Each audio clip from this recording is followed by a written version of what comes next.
Black Power, y'all, sir. Black Ophanim Lion TV. We got a couple of bonus clips for you tonight. So stick around, because everything gonna be alright. Yeah. Or like Crip Mac say, everything gonna see alright. Oh. Yeah, cuz. Black Ophanim Lion TV in the house. Oh yeah, you know, I usually come on Instagram, just Facebook, but we gotta juggle a little bit, you know, get the ball rolling. So right after this, we're gonna jump right into interview with Dr. Khalid Abdul Muhammad with Gil Noble.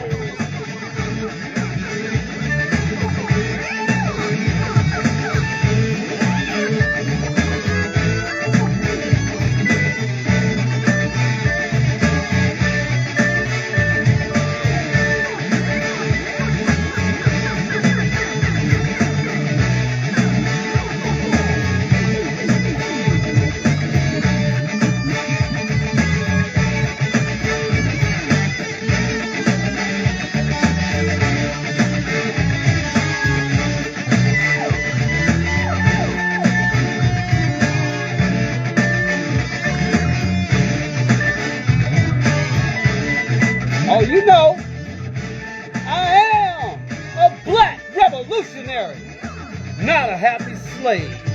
Black power.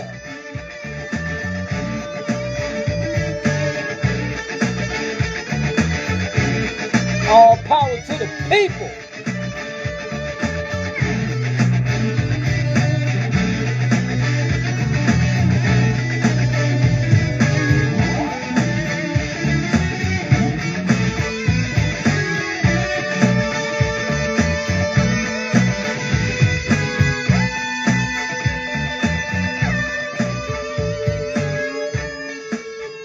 Hit the Cash App, y'all. Zion Gate #1. And we're about to have big fun up in this camp. I don't know about y'all, but this is going to be the thing. Oh, yeah. I got soul power. Yes, indeed. So what do you want? Justice. When do you want it? Now. Tell me how you gonna take it? By any means necessary. Black power. Take another step black, y'all. While I get the these videos all queued up, don't you go nowhere. Don't you dare. Dare go nowhere, because we about to bring it to y'all live and living black power, y'all. You know, trying to give a few people time to get in here, you know.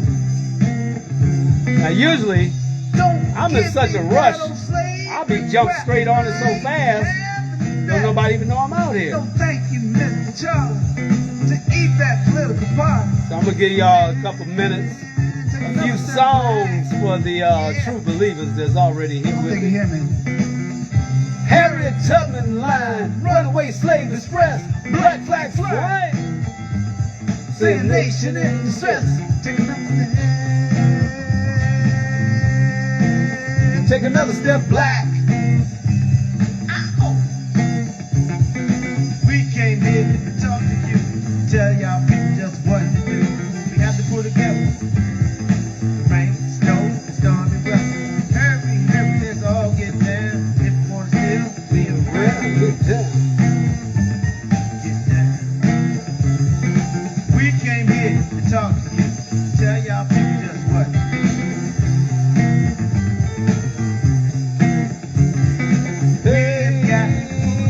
Yeah.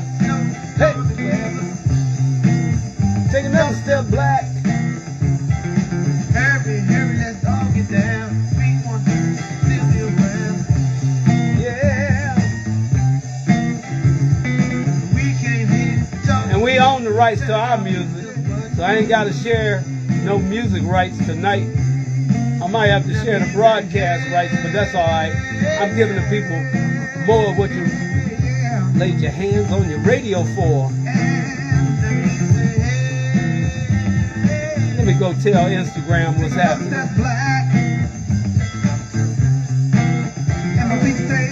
So we came here to give you more of what you laid your hands on your radio for. Oh yeah.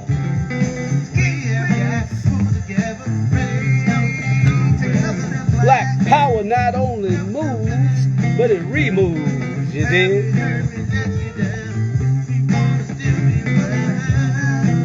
Take another step, black. Get the cash out. Yeah. Say it louder. Black power. Say it louder. Black power.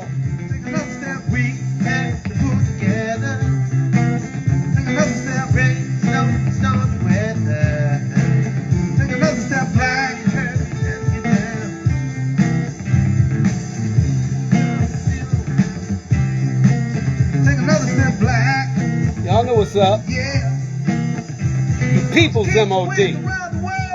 Peace in the Middle East. No more rocks in Palestine. A break set the project at the police line. Yeah. Take another step, black. And salute to all those that's holding the line, that's trying and not letting us stand idly by while they watching, while we dying. No, it ain't happening no more, you dig? So salute to all the black revolutionaries holding the line, y'all. Black powerful.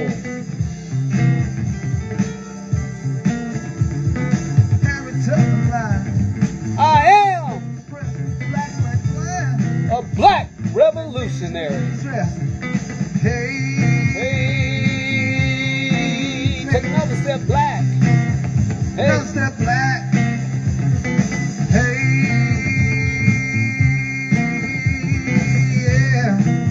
Take another step, black. Oh.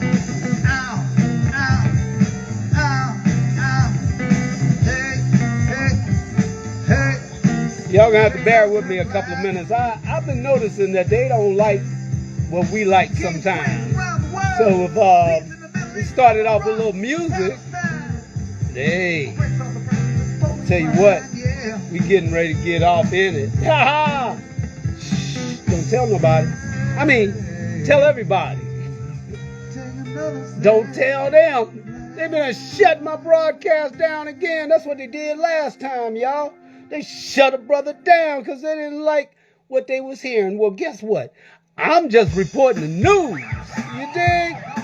And giving y'all some black, powerful, funky music while I'm at it. And I own the rights to my music. You dig? Hey. If you don't think that's my voice, you know. Ain't nothing but a party, y'all. Ain't nothing but a party, y'all.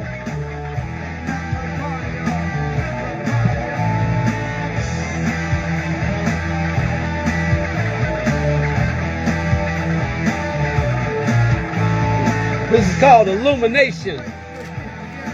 Get it straight. Nothing fancy. Plain and simple. In God we trust to bless us.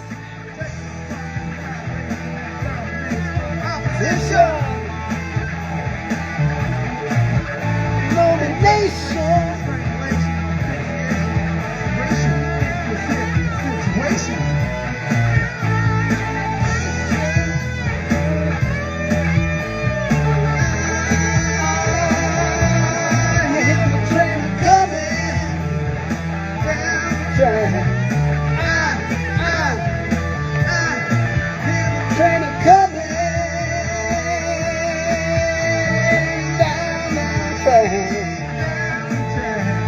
The people's MOD.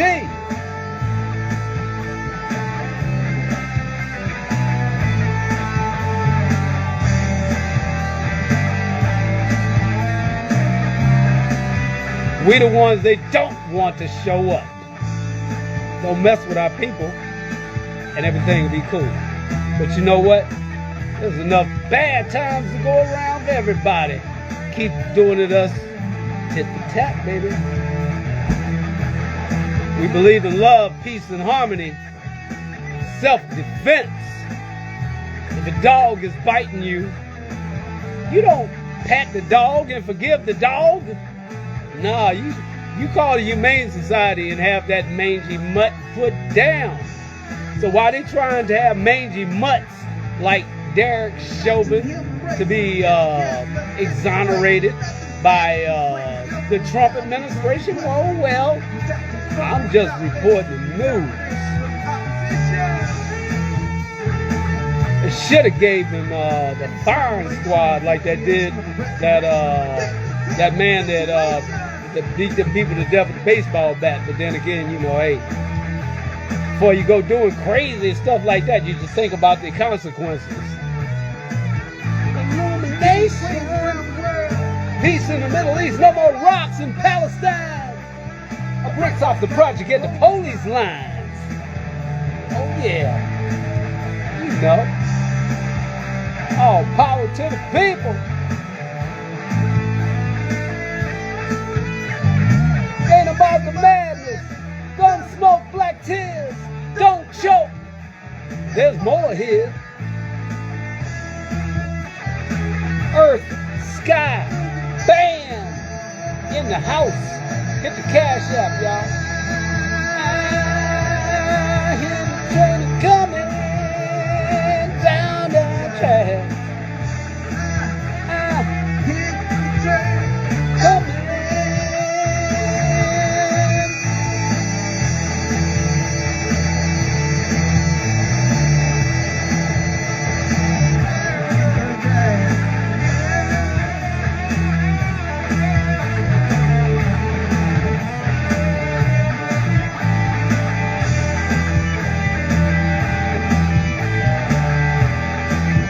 Bear with me, y'all. Broadcast gonna be starting in a minute. Give me a thumbs up. Give me a heart. Give me all your money. No, I'm just joking. We don't want you to give until it hurts. We just want you to give until it helps. Over 196,940,000 square miles of the planet dirt. And y'all landed right here with me. So it's a blessing. Black power.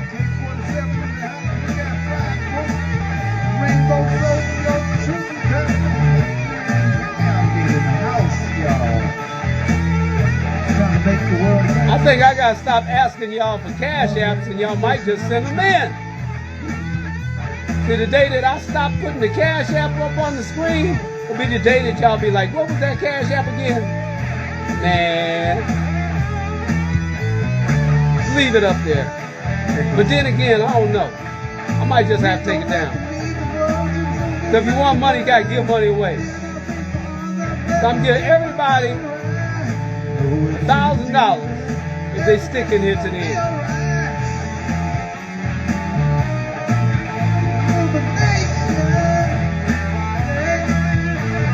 Well, what I meant to say was when I become a millionaire, and y'all come on my show, I'm gonna give y'all $1,000 just for popping in. I got t-shirts for $30. Well, actually $35, but for y'all they $30. And I got sweatshirts for $45. Black Ophanim Lion. The official gear. One of a kind. Ain't nobody got it but me and you. Well, when you send the cash app in your size, hit me on the inbox and we'll make arrangements.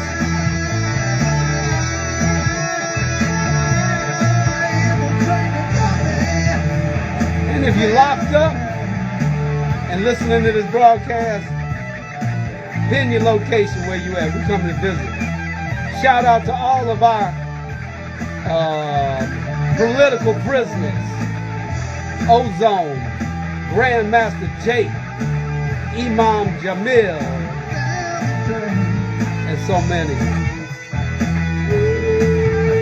So many of our Black Panthers and Black revolutionaries that have held the line and now are being held behind the line, behind enemy lines. So don't forget who you is.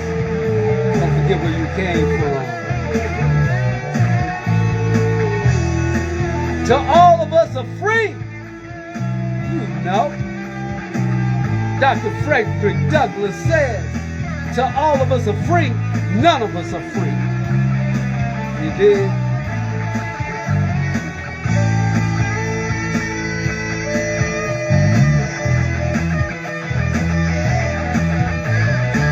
Dr. Frederick Douglass said, till all of us are free, none of us are free. What do you want? Justice. When do you want it? Now. Tell me how you're going to take it. By any means necessary. Black power.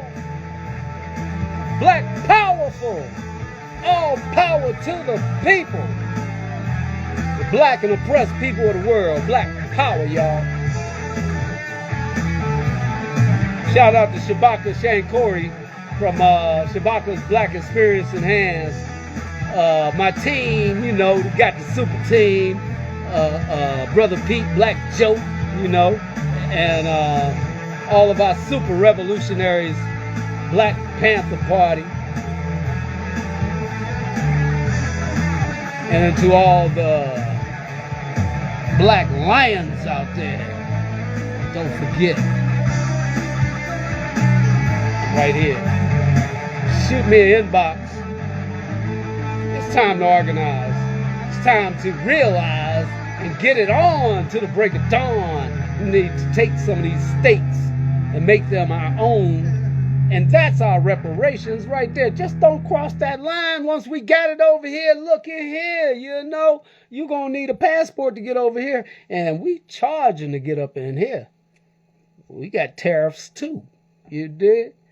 So, I think it's about time to get it on. What do y'all think? Black power. Let's do this. Didn't want to give the opposition any time to mess around and try to shut us down.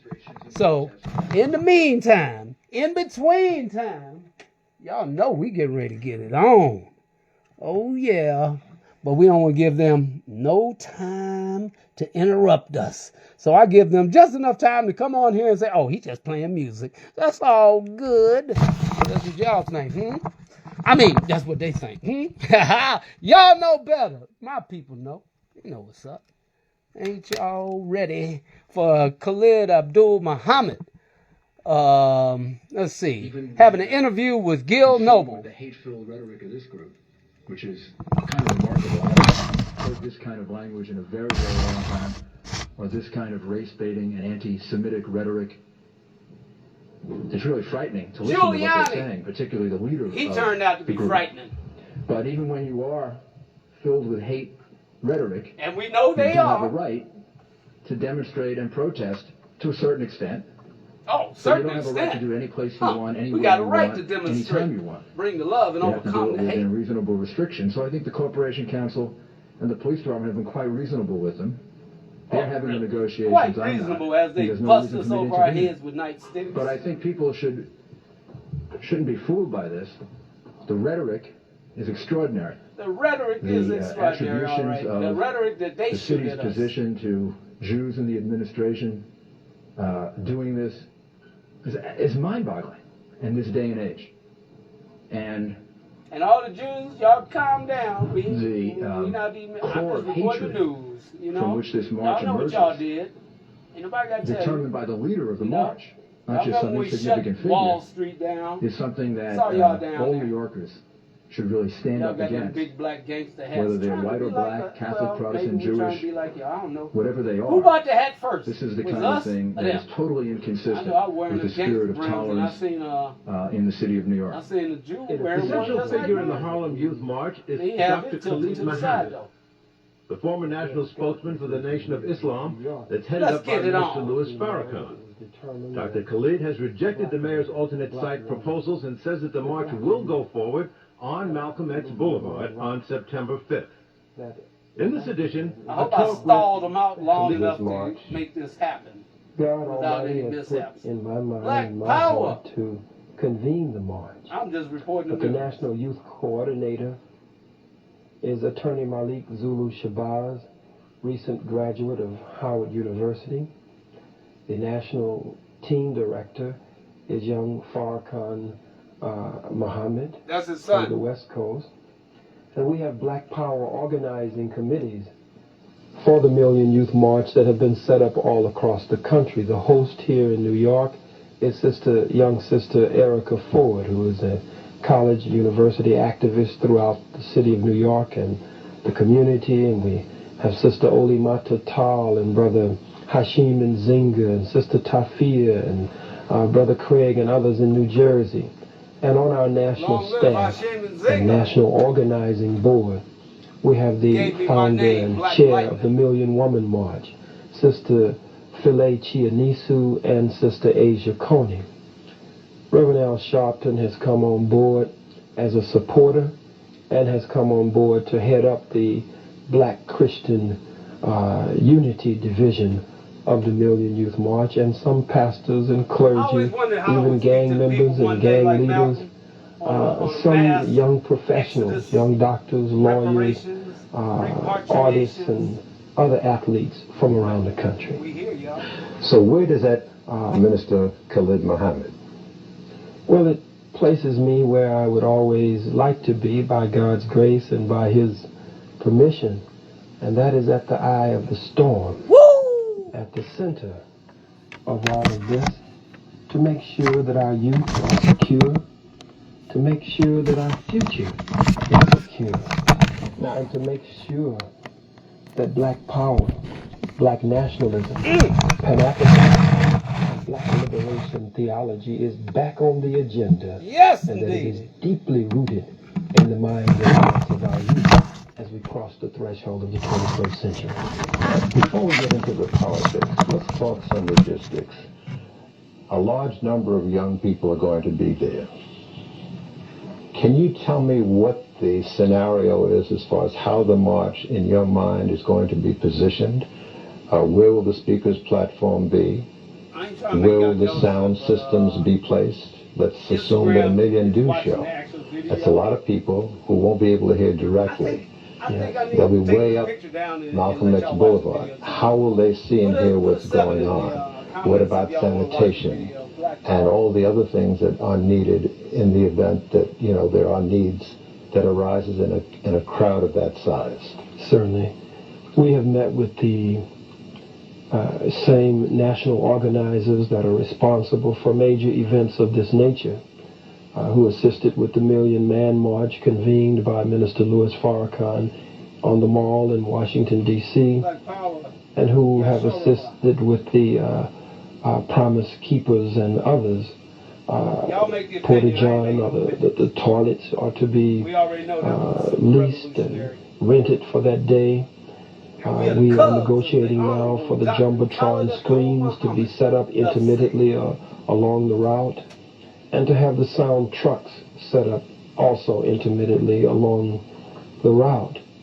Our youth from the over 35 or so states and over 76 or 78 cities around the country have determined that our stage will be at 118th Street and Malcolm X Boulevard, with our backs to Central Park, and the stage will be facing uptown. It's not really a march in the sense, what the hell? There will be no I'll hold this thing till my arm fall off. If we saw Million Man March and Million Woman March. So it's now, how do I get it a off major event that is under the heading of a march, but it is not a parade, and it is not that kind of event. Is it not true that the city would have to be a participant in assisting the laying of power cables for the sound systems and the screen and things of that nature? Black or power, is that a y'all. fallacy? You know I had to come in here and that give would it to be y'all ideal the right way. to see Mayor Giuliani out laying cable for us. That would indeed be ideal, but since we don't expect him to do that, nor any of his staff to do that on that day, as he seems to be holding firm to his position. See, when you stick around, how much I give you? We'll have to seek alternatives. So those that leave early, they don't get nothing. It was a different They get to hear a picture and a preview of different my story music. in Washington, I hope you D.C. liked it. with Mayor Marion Barry's full cooperation.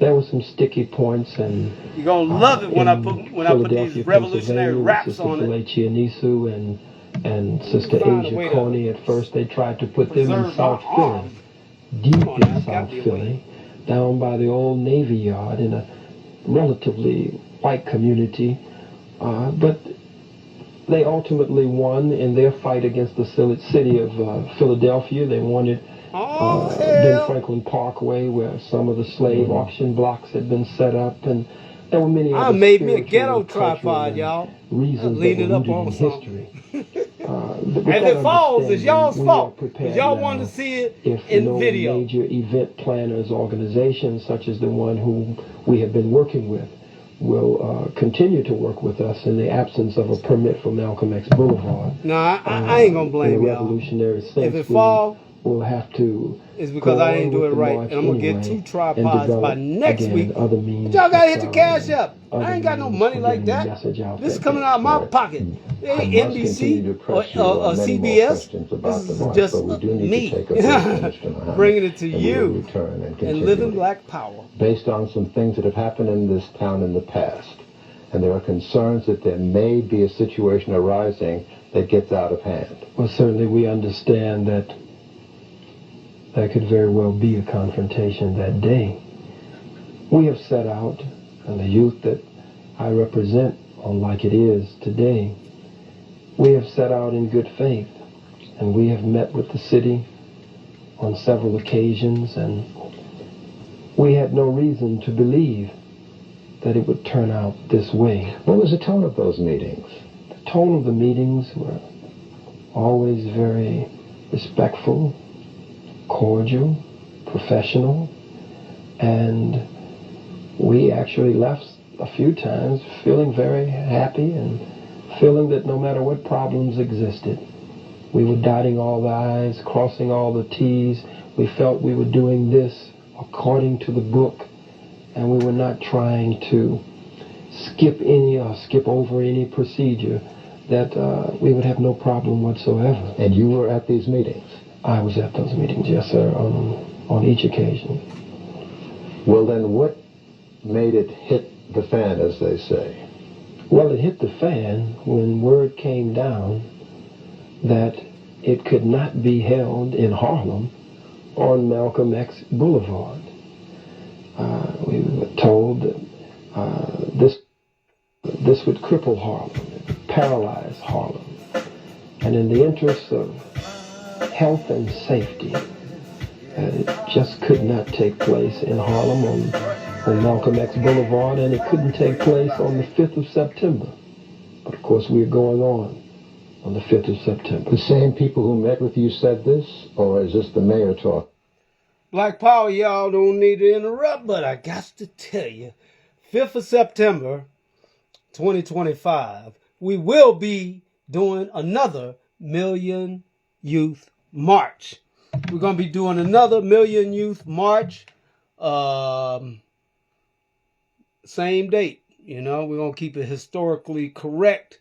And this damn light got me looking damn orange. And believe me, I'm browner than that. Seemed like Instagram got better color. But then again, I'm not sure. Both of them work for me. But hit the Cash App. And this is Black Ophanim Lion TV. I am showing the interview between Gil Noble and the Honorable Dr. Khalid Abdul Muhammad. Super revolutionary. Black powerful. Okay, now. Well, if the mayor was talking, he was actually a ventriloquist talking through his staff. I see. Meaning we believe that the mayor was talking is what I'm saying. Mm-hmm. And we believe that what was being expressed, because we asked that question pointedly several times. Have you spoken to the mayor? Is this the mayor's position? Well, we don't. Well, the mayor's position, and we never got a straight answer on that. So the mayor was talking. It is our belief, and he was talking through his staff that was assembled each time we met, and representatives from various city departments and the legal department of the city. Why is Van Cortlandt Park or Randall's Island unacceptable?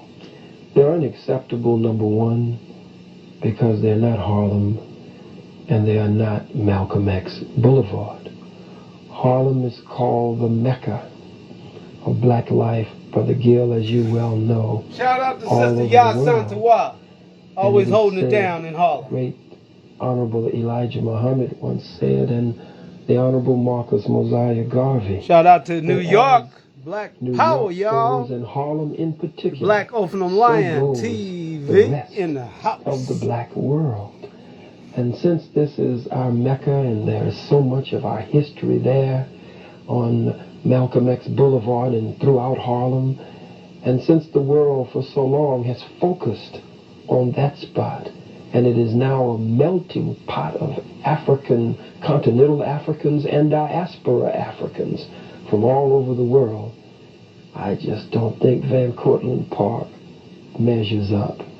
And I don't think Randall's Island measures up. In fact, we're doing some research now to find out who Randall actually was and to find out who Van Cortlandt actually was, and we might be surprised. There are some logistical questions that need to be asked in addition to those I've already raised. There's traffic. Harlem has many business thoroughfares, 125th Street, 135th Street, 116th Street.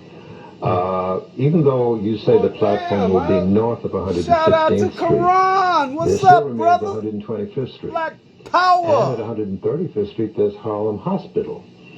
What accommodations Said are going to be 125th made? Street. Oh, man. Crowd Got my control memory so that there can black. be at least reasonable vehicular traffic and pedestrian traffic. I got to come in on Those are good sideways and questions. stuff because I'm trying to give y'all the best By God's that I can grace, give let's hope that until the we get all the answers are equipment up equally in here. So you good. just broadcast it to you direct, We you know, and propose live in Black Power. that as our youth and the elders who are there for guidance, and when we say youth, I think it's important at this Oh, point Shabaka. that I say we're not just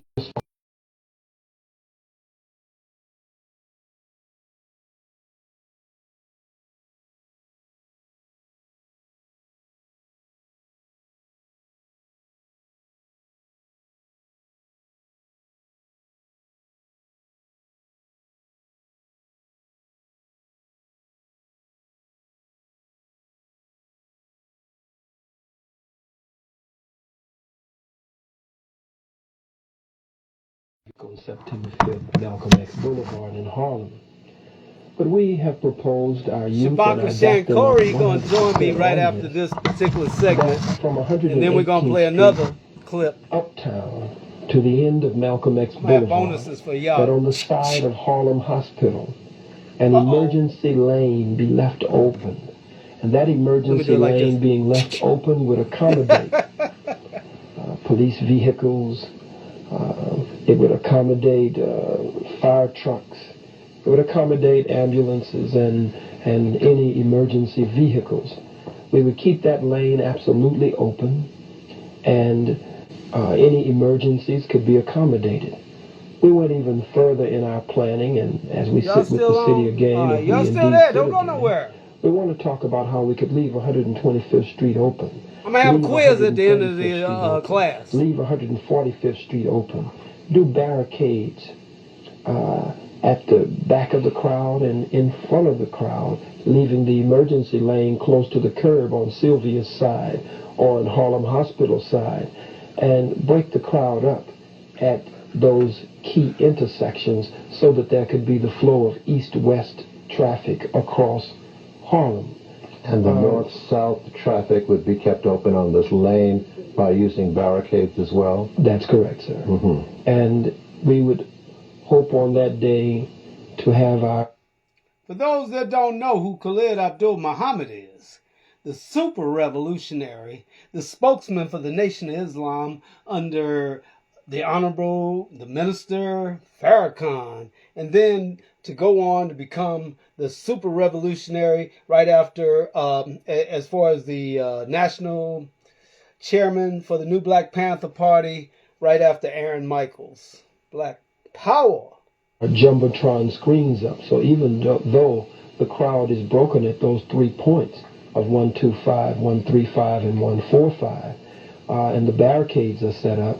The focus and the attention, since they can't see the staging area anyway, all the way downtown on 118th Street, as the crowd again will stretch uptown to the end of Malcolm X Boulevard, that the Jumbotron screens and the sound trucks. And we got to claim fair use on this one because this is for educational intermittently along the boulevard route. Purposes. That would, of course, make for the people. Sure, and it would ensure that the message has gotten out that day from the many youth who will speak and perform and entertain. 107 cultural something, but y'all know what it is. Fair use. The National Council of Elders and co-conveners who will have words of wisdom and advice to our youth that day. Those messages we would set up the screens and the sound for. So it would allow for east-west traffic and now I'm gonna kick back and watch this with you. Traffic to move up and down Malcolm X Boulevard and the east-west across Harlem. Time constraints are adamant and insist that we take another break. Has not been mentioned. Are they going to play a role? Do they have any role in this? You smile. Do they have any role in this at all? Well, anything that I do, Brother Gill, there's so much of the Nation of Islam in me. My many years of training August 6, in the Nation 1998. of Islam.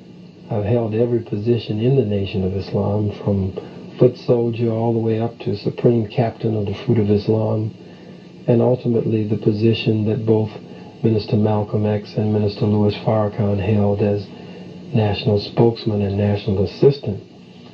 So those who we have been training over the past several months to assist with security from various organizations around the country, and some who formerly were members of the Nation of Islam, we believe that it will be a great event where great skill and expertise and training can be exhibited on that day. In terms of the Nation of Islam per se, as you well know, I have been suspended from the Nation of Islam, and the Nation of Islam has provided no security for me over a period of quite some time now. And members of the Nation of Islam are told that they cannot even attend events where I am the speaker. I don't know if that has changed or not. I bumped into my spiritual father and teacher, Minister Louis Farrakhan, at the Chicago O'Hare Airport just a few days ago. What happened? We hugged with tears in our eyes, and it was a very moving moment for me because the love is still so strong, even though I have moved on to a revolutionary position with the new Black Panther Party, founded by Brother Aaron Michaels in Dallas, Texas, and the new Black Muslim movement formed by Brother Cornell X in Houston, one Dallas and one Houston. But the love is always there and will always be strong. It has always been my hope that Farrakhan and Khalid could put a positive period behind the history of Elijah and Malcolm. With all that's been said about you in recent years and all the attention that you've gotten, you don't really know too much about you. Where are you from? How did you get involved in the Nation of Islam? What were you doing before then? Can we partition some of this interview to accomplish this? Certainly. Khalid Muhammad is the son of Harold and Lottie. Before you get too deep on y'all, because I know y'all gonna love this part. Today is Saturday, of course, March 8th, 2025. And we rocking with y'all on a Black Ophanim Lion TV. And guess what? We at it again with the double threes. It is 8:33 on the East Coast. Now I done hit that 33 again. So I'm hoping that I can give y'all something on that 33 tip, you know? Like the sweatshirt, well, the t-shirts are really 35, but I done already told y'all get them for 30. So, but I'll tell you what, after today, If you remember, this broadcast, $33. But we ain't trying to sell you nothing. We're just trying to give you hope. We're going to sell you hope. No, actually, we're going to give you hope for free. You dig? Black Power. From Texas, from Houston, Texas, from Livingston, Texas, and later David and Carrie. So as we would say, and I'm in our community, I'm their boy. And growing up there in Houston, I was what was considered an accelerated student, or in what was called a gifted class. There were about 29 of us that they did not mix anyone with. We were considered their pride and joy. We're still a family. We keep up with each other around the country. Those who were our teachers that we call auntie and still call mother and father, even to this day, we still visit with them. Can y'all just share the broadcast? Give me a comment. Give me a thumbs up. Give me some hearts. I heard Minister Farrakhan throw some love a brother's way. I was a student leader at Dillard University in New Orleans. And as the leader there, we invited him, and he came and shook the campus and shook my life. And I have never been the same since then. I always wanted to be a minister. From a little boy, I used to stand on the porch and preach out to the cars as they would pass by. Preached my first Sunday 11 o'clock hour sermon. When I was about 11 years old, they turned the big pulpit over to me. So that's what I've always wanted to be. But as I studied the history of black people in America and what the white man did with Christianity and how he used the good name of Jesus, the black revolutionary Messiah, with his nappy hair and his skin like burnt brass as though it had been burned in an oven, the way he used the good name of Jesus to justify slavery, oppression, and to justify conquering the world, I started to move away from the church and started to move away from that which was in my heart from a little boy, until that day at Lawless Memorial Chapel when Minister Louis Farrakhan came to speak.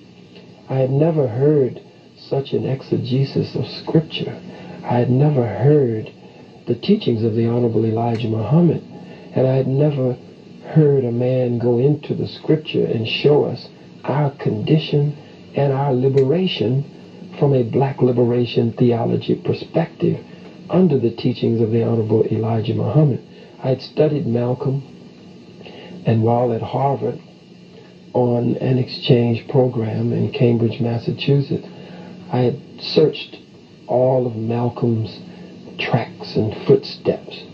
I went to the barber shop, Nubian Notion, to sit in the chair where he used to sit in the chair. I went to visit with his sister, and as I went to Sister Ella, and to just sit at her feet in Roxbury. And of course that was the period of the afros and the big bushes, and I was coming from the South, deep South, and it had so much profound impact on me. Malcolm became the center of my life. When Minister Farrakhan found me, I had a big medallion of Malcolm with his face etched into the front and by any means necessary on the back. And I think the mayor should know that I still live by any means necessary to this day, and so do the youth who are with us. Did you meet him that day at Dillard, or did you meet him many years later? I picked him up at the airport. I was the student leader. I took care of all of his accommodations, and he said to me that day, he said, "You're going to be a great, great help in the salvation of our people and the freedom and independence of our people." And I knew he was saying to some degree I was going to join the Nation of Islam, called by some at that time the Black Muslim. I said I'd never be a member of the Nation of Islam in my mind. But the next time I saw him, after doing a lot of research and trying to disprove and taking professors from the campus to disprove, I had pretty much converted myself. So the next time he saw me, I was in Chicago at Savior's Day at our national convention as a member of the Fruit of Islam and the Nation of Islam.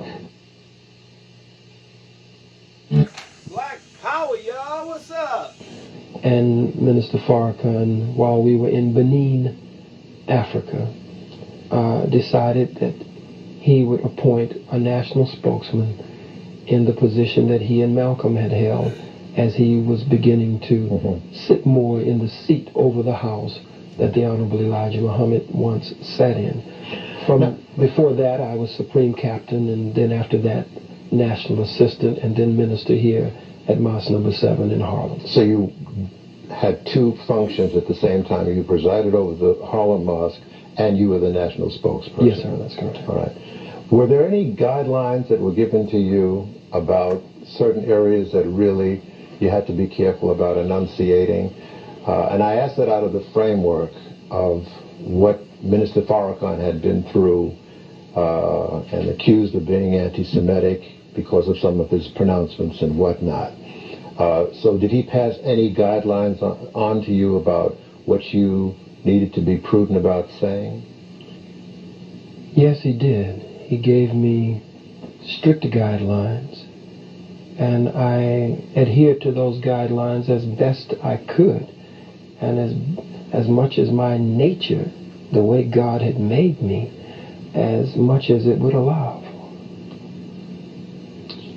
Therefore, what happened? Power, I can dig it. Therefore, I spoke as I am high on the college and university lecture circuit. I spoke on this occasion, November 29th, 1993, exactly 30 years to the week of the beginning of his trials in November of 1963 when John Kennedy was assassinated, and ultimately he made the great speech, God's judgment on white America, and made the great chickens coming home to roost statement.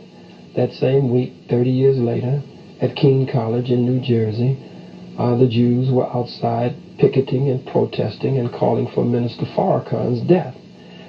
They were like Columbus, though I had been on many multi-platinum hip-hop and rap albums with Ice Cube and later Tupac and Public Enemy and X-Clan and many others.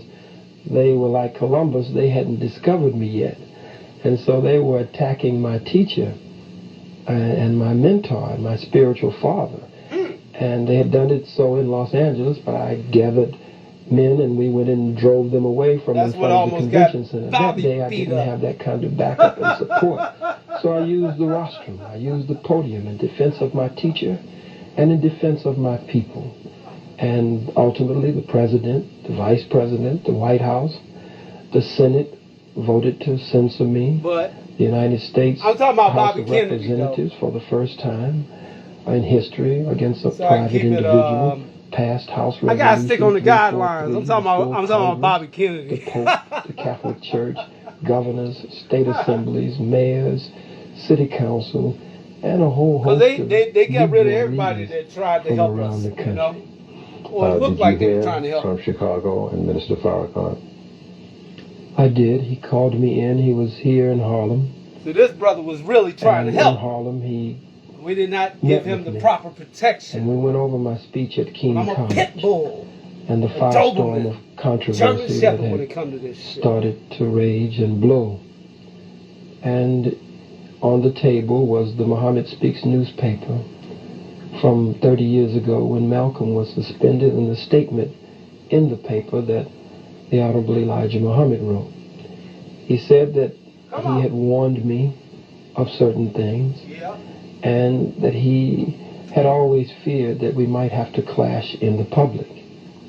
And such time had come, and that he would have to suspend me from my post as minister, national assistant, or representative, and that the letter would be close to what the Honorable Elijah Muhammad had written. And were you suspended or were you banished at that time? I was only suspended from my various functions and posts. I was allowed to remain in the Nation of Islam. Malcolm started, of course, with 90 days. My suspension from the various posts that I held at that time was indefinite. I did not receive a hearing per se. I wasn't officially charged. I didn't receive time, as we say in the Nation of Islam.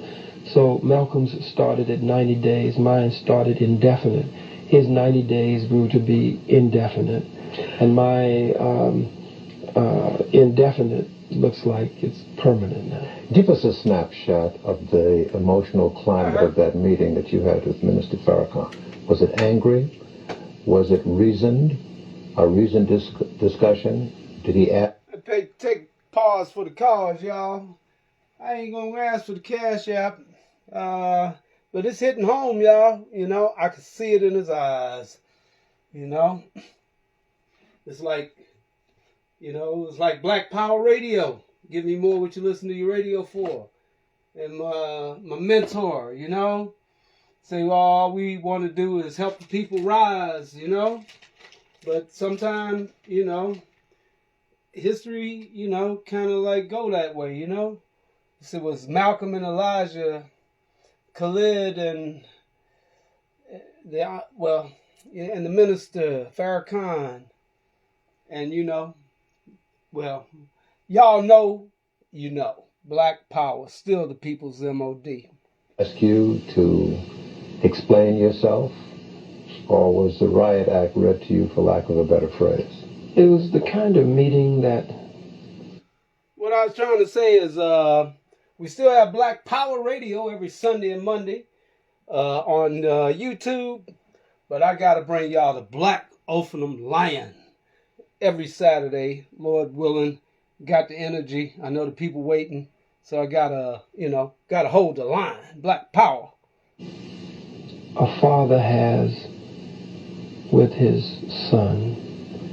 It was the kind of meeting that a father who realizes that he's about to make a decision that, as he said to me, Brother Khalid, in a few days, the world will be at your door for what is about to take place. But it is how you handle it that will determine its ultimate outcome.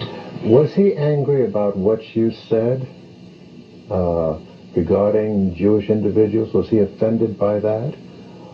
Or was he afraid of the political, or was he concerned, I should say, about the political ramifications? Well, as they would say in a court of law, that calls for speculation. I don't really... Did he express one way or the other? He expressed many things in many ways. I would have to say that at that time, the climate was one where he was forging what he called a sacred covenant with Benjamin Chavis and the NAACP, Kwesi Mfume, who was the chairman of the Congressional Black Caucus, Khalid, and other civil rights organizations, and some clergy from the Christian church, which is my background. And the Jews attacked him. Many vitriolic things were said, many diatribes, invectives were launched against him. It, hate it, don't matter. In truth, I'm just reporting I news. said what I had heard my father say. In truth, I thought I was being a good son. I followed his instructions, but I thought this was a special occasion. To call for my leader's death and my spiritual father's death just a few yards from where I'm speaking is very serious to me. And so, in fact, I thought that under those circumstances, that it would be permissible for me to defend him in the manner that I did. At King College, then, your words were spoken in anger in defense of Minister Farrakhan. The Hebrews or the Israelites or the Jews are indeed the chosen people of God. I believe that black people are the chosen people of God and that we fulfill Bible prophecy. I am not an anti-Semite because I can't be an anti-Semite because they are not the Semites. You'll find Semites in northern Africa. You'll find the Semites in what is called the Middle East. You'll find the Semites to be people of color in certain regions of Asia. These are people who came from the caves and hills of Europe, the Ashkenazis and others who came down from the north, As we read Dr. Chancellor Williams, The Destruction of Black Civilization, read Dr. Yosef Ben Yaakov, and read our great ancestor who has just made the transition, Dr. John Henry Clark, and many others, it bears out our argument. I make no apologies for anything that I have said. I make no apology for the stand that I take. Someone, Brother Gill, has to be strong. We can't all be apologists. We can't all butt dance. We can't all bootleg. We can't all explain everything away. Somebody has to stand up and deal with the enemy by any means necessary. That's why many of the youth love me. That's why many of the youth stand with me. And again, we're not talking about babies. We're talking about, again, in their late 20s and 30s, in their 20s, their late teens and 30s, and many of the elders who yearn to see black nationalism and Pan-Africanism, the release of our political prisoners, reparations, yearn to see an end to brute beast police brutality. That is why they stand with me. I said earlier I can't be an anti-Semite because so many of our people are the true Semites. The people who call themselves Semites are really imposters. And the people who call themselves Jews, I call them so-called Jews. That's a theological issue. And it's a matter of searching the history and searching the history books. What about the hate label that's put on you? I hate the 400 to 500 years of slavery launched against our people. I absolutely hate those things that have been done to our people to put us in the position and the condition we are in today. I hate anyone who would now characterize a freedom fighter, a revolutionary, as the worst part of society. Look at Brother James Byrd in Jasper, Texas, chained by his ankles and dragged behind a truck until his head came off and his arms came off. And then a few days after that, we have Slidell, Malik we and have Akbar told me about that we have Denver, Colorado, and a rash all across the country of this kind of activity. The church burnings, now the turning back of the hands of the clock of what has been called affirmative action when we really needed reparations to begin with. But now even the hands of affirmative action's clock have been turned back, and whites are now crying out the white male backlash that this is reverse discrimination. What I say to our people from the teachings of the most honorable Elijah Muhammad, this is my religion. This is what I believe. I believe that the nature of the white man is what the most honorable Elijah Muhammad has taught, and only a devil would not permit, only a devil would use brute beast police and use his artillery and his weapons to stop black youth from marching in their own community. One might say, why would Minister Khalid Muhammad use these words when there's still possibly some time to sit down and heal this situation so that the march can go off smoothly? Why use this verbiage? Well, it's not just verbiage, and it is not just rhetoric. Whether Giuliani grants the permit or not, the march must go on. And even if he had granted the permit last year, that would not change his nature. That would not change what he is and who he is, and he is not alone. Here we are studying the nature of a people. And as we study that nature, we see it manifest in many different ways and in many different forms. They say Khalid Muhammad is fanning the flames of racial hatred. Well, if indeed I am fanning those flames, the question must be, who started the fire? Do you have any hard feelings towards Minister Farrakhan because of the action he took against you? You had to have been bruised. No, not really. I mean, yeah, for sure.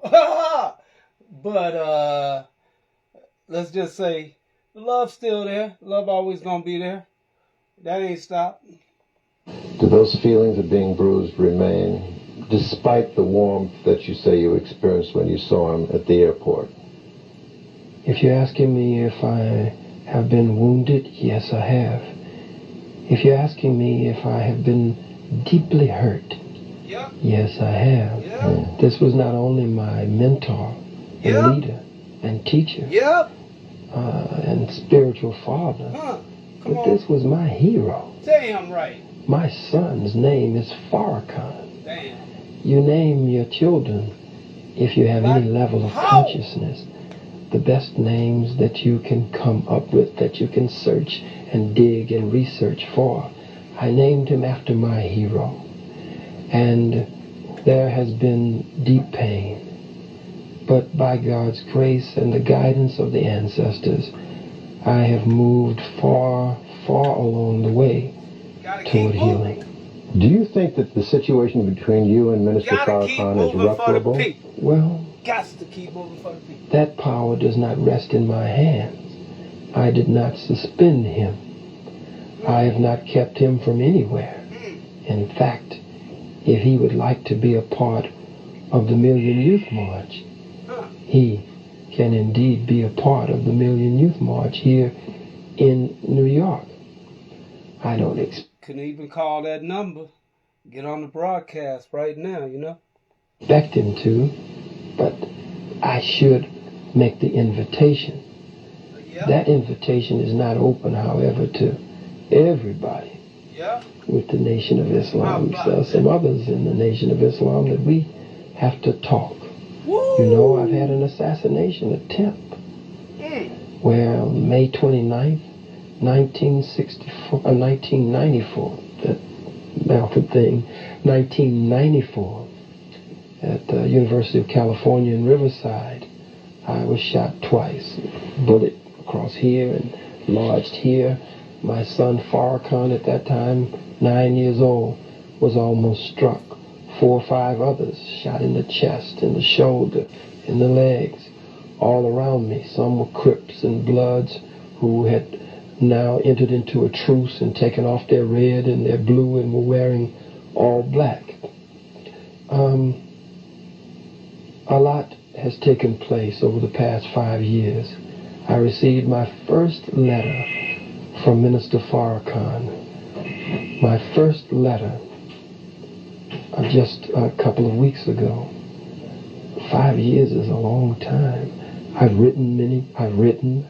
I've called many times, and it was believed that Malcolm's letters were not getting through. And so studying Malcolm's history, because Minister Farrakhan told me continuously to study Malcolm, and to study his history. He said there are many parallels, Brother Khalid, between Malcolm's life and my life and your life. Yeah, and right now, I was told, study Khalid. I was already on Malcolm big time, but I was told, study Khalid. So while I'm studying Khalid, study with me. Black Power. And I have. So when I started believing that maybe my calls were being intercepted, the messages and letter and all, I then started going to big rallies and meetings where he was speaking, and I would sit on the front row, or I'd sit on the second row in the center aisle, right in front of the rostrum, like, here I am, I'm here. Can we make this all right? I mean, what do you want me to do? I'm here. I did that for several years. To no avail. Oh. And after a while, I came to the conclusion that my spiritual father had given me quite a bit, as he had been taught by the Most Honorable Elijah Muhammad. He had taught me much, and my captain, Ali Rashid, had taught me much, and that it was time, if I could not get back with the Nation of Islam, for me to go on and fight for the liberation of our people, and that's what I have decided to do. What is your position then on sitting down with the mayor and trying to work things out, should he evince a willingness to do it? I have absolutely no aversion to that. I think it is the wise thing to do on the part of the mayor. I think it is the intelligent thing to do. There's too much, in my judgment, being made over this. We want to be in our community. Right after this, I'm going to get a bonus clip on Facebook. I don't see any problem with that. It Jump on Facebook, Black Ophanim Lion TV. We should be able to work it out easily. However, we also believe that it is our God-given right. I'm bringing the crew on, too. I don't have much faith in the Constitution of America. But according to that document that Mayor Giuliani says that he believes in, when the chips are down, I'm going to be around. A U.S. Attorney to defend it as an officer of the court. That document that he says he believes in, not only is it our God-given right with our youth, but it is also, according to his belief, our constitutional right to assemble or to come together in Harlem, whether we have a permit or not. For transcripts, send $4 to Like It Is 800. Oh, man, y'all going to have to send that money to Zion Gate number 1. And that's with a capital Z. And we're gonna take a break before I give y'all too much now, because we got another one coming up, and it's about the Million Youth March, which is coming up. You dig? Coming up real quick, real soon. All these things are coming up, so you gotta stay tuned in, and go ahead, and if y'all been here this long, love you. Go ahead and give a thumbs up, give a like, go ahead, follow, like, subscribe, and share the broadcast. Go get yourself something to snack on while I jam out. We got to party. Ain't nothing but gotta entertain the people and educate. We gotta, how you gonna make the black nation rise? Educate. Wait a minute. Agitate. Educate. Organize. Well, I said that back.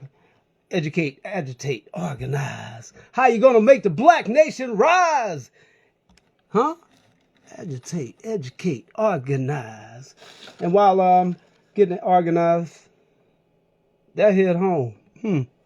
Yeah, that hit home. It's all parallels in this universe here, Want to follow in the footsteps. Memoirs of a Black Panther.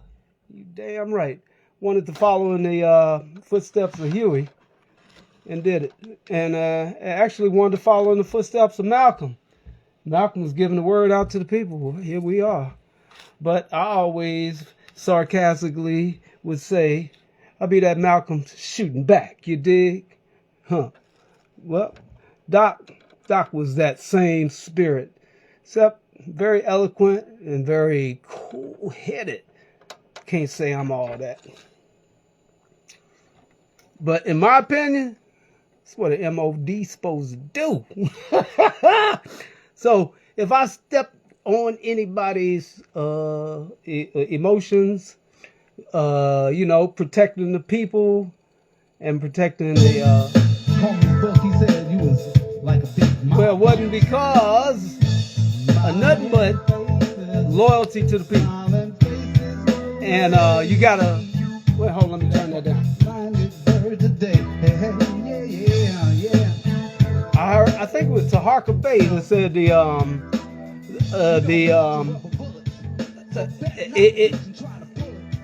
how do you say that? It was, damn. Taharka, come on here and tell the people what you said. About, it's only as important as the protection that you put on it. Yeah, that's what he said. Something that you're trying to do for the people is only as important as the protection that you put on it. So we got to protect our leaders, and our revolutionary. I don't know. There's a certain word I'm looking for. Heroes. We gotta protect our heroes. Enough with the zeros. It's time to protect the heroes. So that hit home right there. So if you've seen the saber-toothed tiger out there, the black dragon, Oh, well, I'm just doing what I'm supposed to do. The people's M.O.D., you know? Memoirs of a Black Panther. I was down at the George. Let me turn that down. And we're going to get to this bonus clip if y'all stick around. What was it? Yeah, down to George Floyd. Man, so much stuff happened at the George Floyd protest. It's unbelievable. We walking down 16th Street. I got two of them actually. Shit. I'm excuse. You know what I mean. Yee. As they say, right? We picking up steam. It was almost like Nat Turner, you know. We're going down 16th Street toward the White House with a small regiment. And the people saw us and they said, "Hey, y'all see them Panthers? Y'all see them Panthers?" I was like, I didn't even hear that until later because somebody had videoed it and sent it to me. I was like, man, that hit home, you know? So yeah, and we picked up steam coming down 16th Street, and the next thing you know, we had everybody with us. I mean, it was like they were coming from the left, coming from the right. Everybody was with us after a while, you know? And we're talking about thousands of people. We ain't talking about no 50 to 100. Thousands of people by the time we got to the White House. And all I remember, well, I remember it all, but one of the best things I remember was getting on the megaphone for the first time. See, I ain't never been scared. But in front of 10,000 people strong saying, "We the people." Wait a minute, hold up. I think I got that behind me somewhere. We the people, you know? It got good to me. I said, y'all, yeah, hit it. I said, let me hear y'all. We the people. People said, "We the people." And I said, "We the people." And Akbar tapped me on the shoulder. He said, "Tell them Black Power." I said, "Black Power." And then I said, well, now we're only getting the brothers and sisters. I want everybody. I'm like, "We the people." I want everybody. I mean, because like everybody was down for the justice, you know, and not just us, you know. It was just us to protect us, though, for real, you know, in the long run, you know. But one thing for sure, two things for certain, as homeboy be saying, we can't let it happen no more. Ain't happening like that no more. Ain't going down like that. You know what I mean? I mean, if you had 10 on this side, 10 Crips, 10 Bloods, like Doc said, and now they all wearing black, they're all united, you know, under the new Black Panther Party for self-defense. Well, then what? You know? Oh yeah, but we picked up steam and we're going down to the White House, right? We get down there. I mean, that was a big rally, you know what I mean? So, yeah, we shall overcome, yeah, for sure.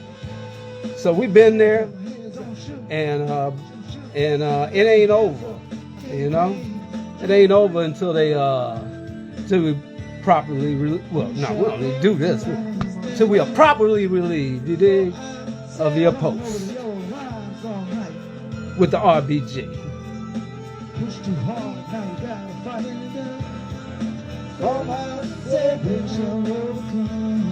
Let me turn that up and get this Dr. Khalid Abdul Muhammad interview with Dominic Carter ready. I don't own the rights to that. I don't mind splitting the revenue either, because the people need to hear it.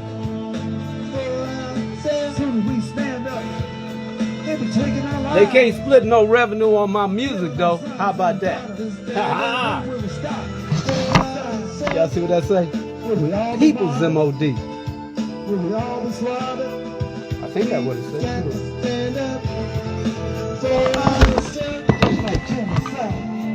To make you look to the other side in the wrong direction. And Mr. Silos open it up for mass destruction.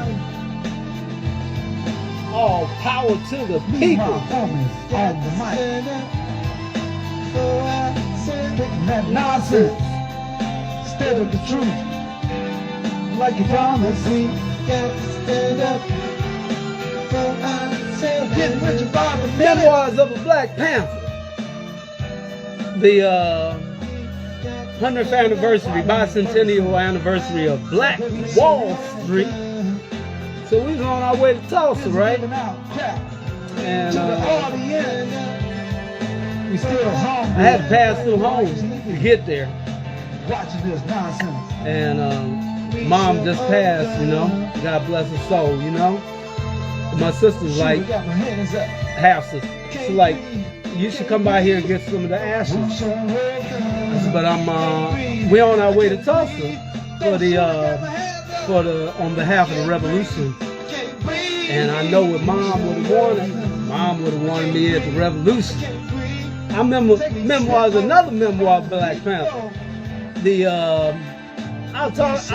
were down there in North Carolina. Black Power, salute Keisha, Preston, all the crew down there in North Carolina. And yeah, we down there. And I tell my mom, I say, you know, the cops killed the brother down here, you know, and for no reason, you know, with the long rifles, you know, at the distance, you know. And she said, oh my, I don't know, are you safe? And I said, am I safe? I said, hey, y'all, Mom want to know, am I safe? I said, Black Power. And everybody hit her up. Black Power! She said, I guess you are. Damn right, I'm safe.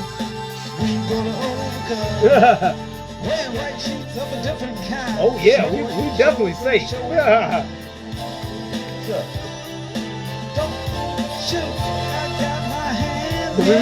We had the sticks, we didn't got no switches. But then again, I don't know. Who got what? I ain't trying to find out. I'll tell you what. They don't want to fuck around. You know that old saying. Yeah. So we ain't gonna let that happen. And now, let's see if we can get Dr. Khalid Abdul Muhammad back. And I'm gonna have to switch it up on y'all over here. Let's see. I don't know if y'all see this or not, but I got it going on Facebook. I got it on Facebook and I got it on Instagram. And I'm wondering if I put them together, what the hell would happen? Can y'all see each other? Can y'all? If I do this, I mean, it's like, damn. Can I go into the Matrix or some shit like that? See, I'm gonna point with this hand, and I'm gonna film it with this one and see if it works. I don't know if that's working, but anyway. Let me get it. Uh-oh. I should be ready right after this song. You gotta let this song. See, I'm taking the gloves off, y'all. Cross behind enemy lines. Take the gloves off of this one. That's the name of that. Yours truly on the vocals. My oh my, what a fine mess. Gotta say, I'm talking. Got AK-47 on guitar. Alvin Keith. Fried funk on bass. Super drummer Tyrone Gray. But that's not him on this cut. That's the studio cut right there. Done with it.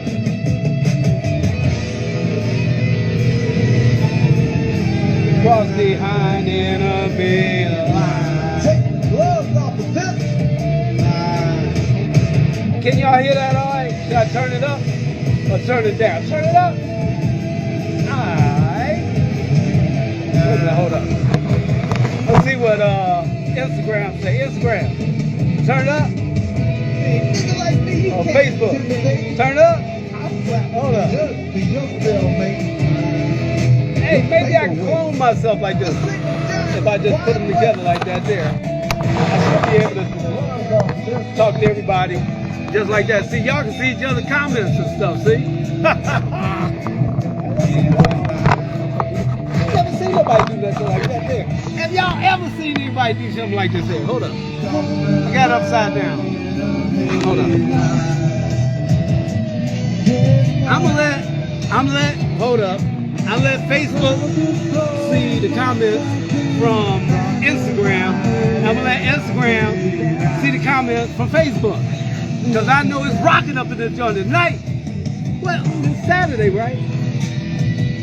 Gonna intimidate a friend of mine. You think I won't punish you for that crime? Hold on. I don't call the police. All right, I'm going to get Dr. Khalid, Abdul, Muhammad ready, tracking it up, y'all. Now, you got to get a thumbs up. Y'all owe me some money. Y'all owe me some money, seriously. But that's all right. The United States owe us more. And until we get our reparations, we ain't taking the gloves off of this one. That's all we got to say. The people's MOD.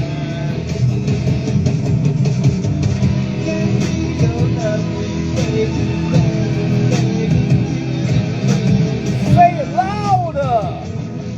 Black power. And hit the cash out.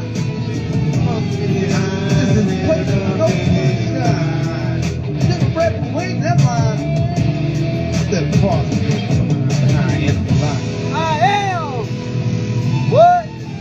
A black revolutionary.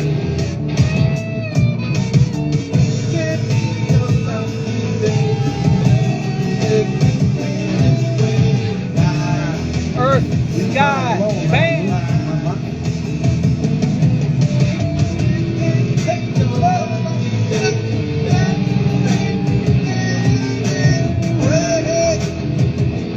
Shout out to my crew. I'm gonna be calling y'all in a minute. I have too much fun up in this joint. Hold up. Hold up. Should I try that? Let's see if we can do this. I'm going, hey, big man, body Y'all see what's up? Y'all see what they see? Can y'all see what they see? I don't know if y'all can see what they see. Hold up. Now they see the same thing y'all saw, but unfortunately, I can't do no phone calls with both my damn phones tied up, so y'all gotta hit the cash out. So we gotta get it going up in this joint the right way. I got all kind of music equipment, but what we need right now is to be switching the videos. Be the one. And take a little device, you know. I'm just So who needs a microphone? What you got? I used to tell them like this. I was like, man, they give me a microphone. We playing in this club. Oh, Memoirs of Black Panther. And we playing in this club, and they give me this microphone. I said, man, as little as this place is, I don't need no mic. I tell you what, the next day, they was like, Black Lightning. I said, what? They said, what's wrong with your voice? They use a megaphone next time. Speaking, I came from your distant future, not to preach but to reach. So when you start to dig deep, you dig deeper and deeper, you'll scratch the surface. Check it out. Let me take you to a place that I've never been. But if we were to go there, I'm sure we go again. Traveling past the Milky Way, star-studded lines, looking towards the future with the flame burning bright. Round and round and up and down, we orbit round the moon. We just passed the Milky Way, we'll be back home by noon.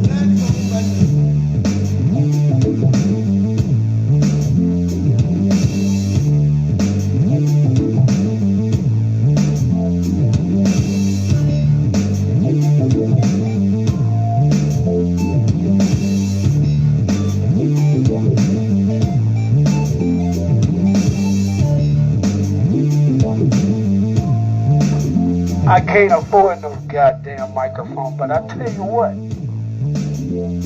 we the people. Hey, put it in the comments.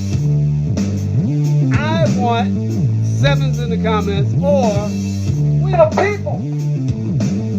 I think I'm bullshit.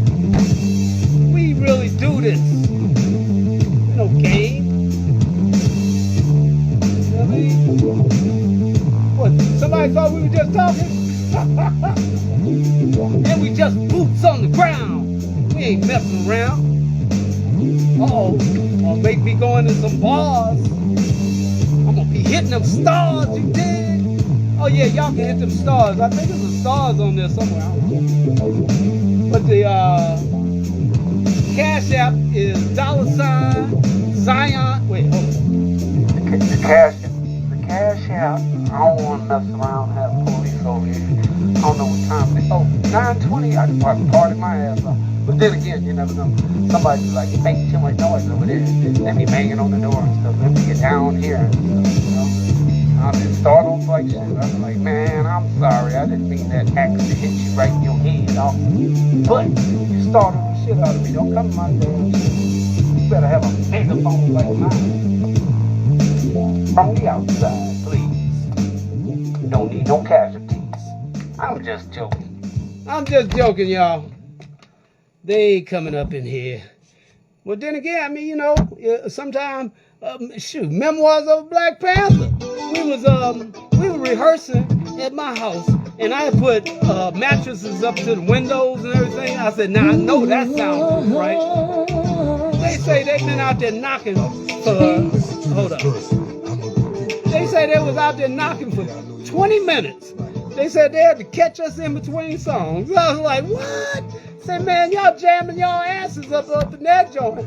Say, but the neighbors have said enough's enough. I said, what neighbors? The neighbors around here love me. They said the neighbors 3 blocks down and 2 blocks over are the ones that are complaining. I'm like, what?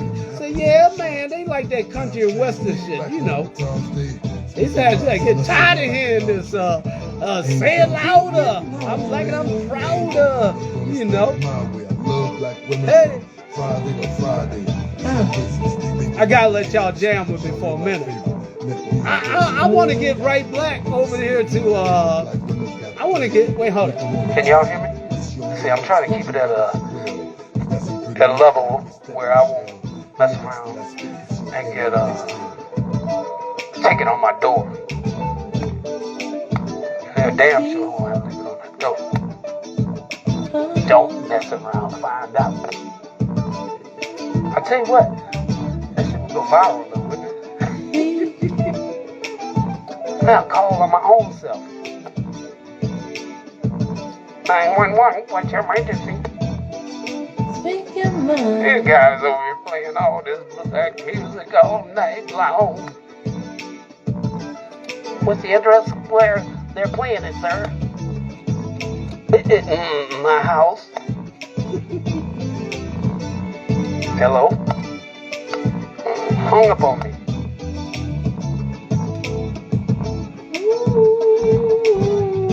Funky George and his lady, y'all. They very romantic couple. See, I like that hardcore, you know, taking the gloves off of this one. I said, man, that's too soft for me. Y'all go ahead and deal with that. I'll be right back. I said, but I know there's a lot of people that be like, man, when y'all gonna play something like that? Tonight, y'all get it.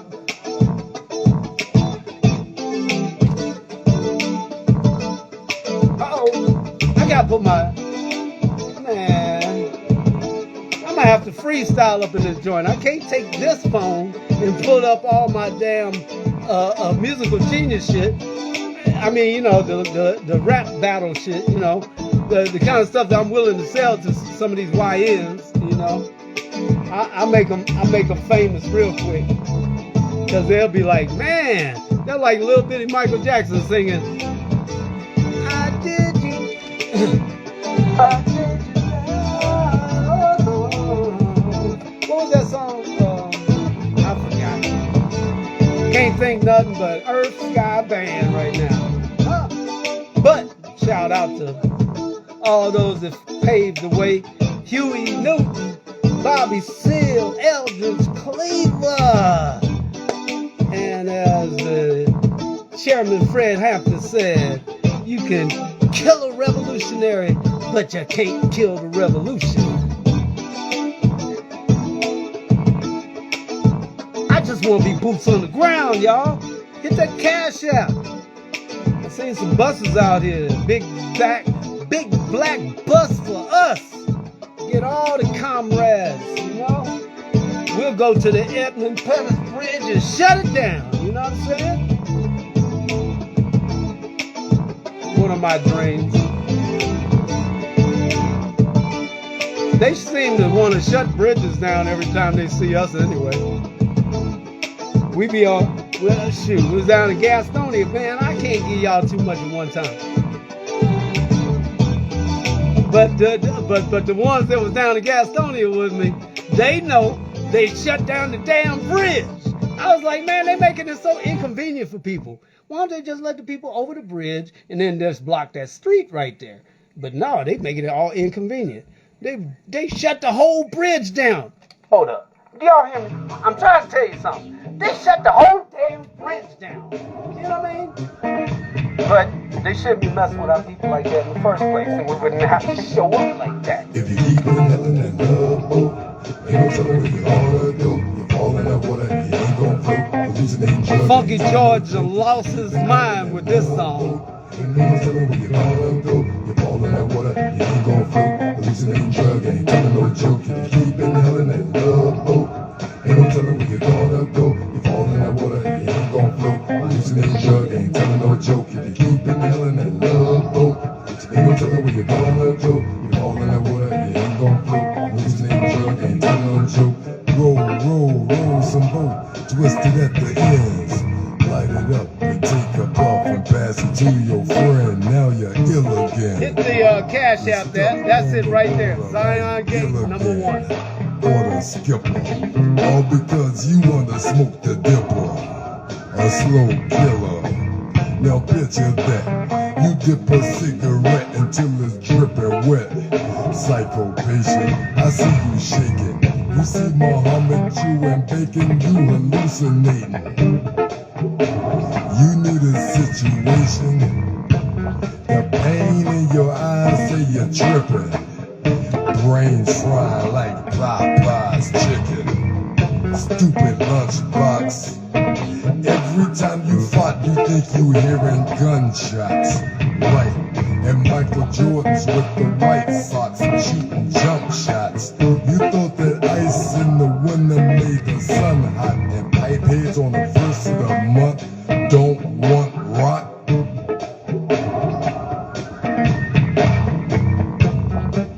And I saved the best song for last, too. Well, all of them are the best song for real. You're like, which one ain't the best song? Which one is your favorite? That's what I want to know. And they were like, you know, the Memoirs of Black Panther. My drummer, Tyrone, the beat master off the muscle, he say, you got to play what the people want to hear. I say, they don't know what they want to hear because we haven't played it for them yet. When they hear it, then they'll decide. Right? There you go.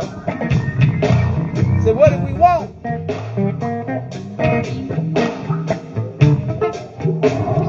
Justice. Y'all repeat after me. I am a black revolutionary.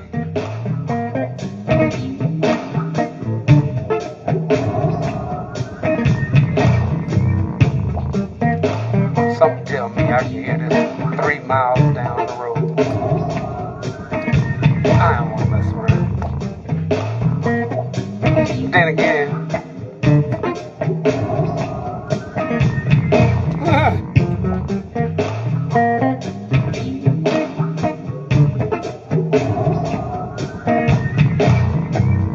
y'all know what real is. You dig? 7 foot tall. He gotta be at least 7'3". Iceberg. He calls himself Iceberg. I say, Iceberg, I gotta call you Big Redwood.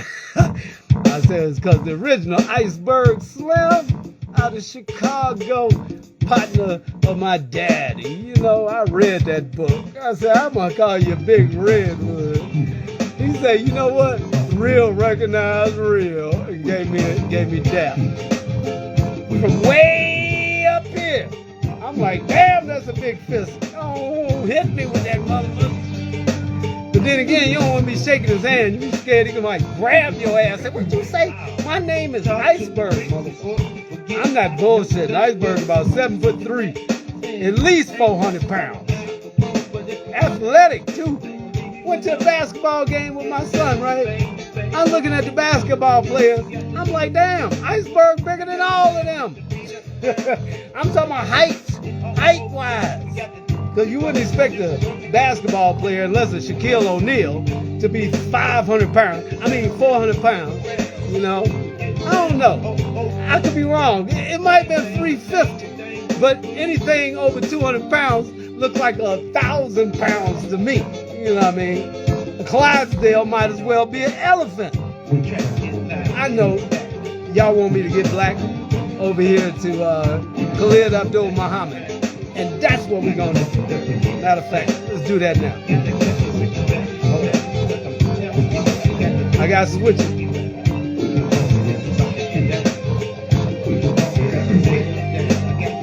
That's why I need the board. If I had the board, I would do one button, boom, right back to the video. I hit you another button, boom, go over to one of our commercials. Boom, goes back to the music. Boom, over here to me.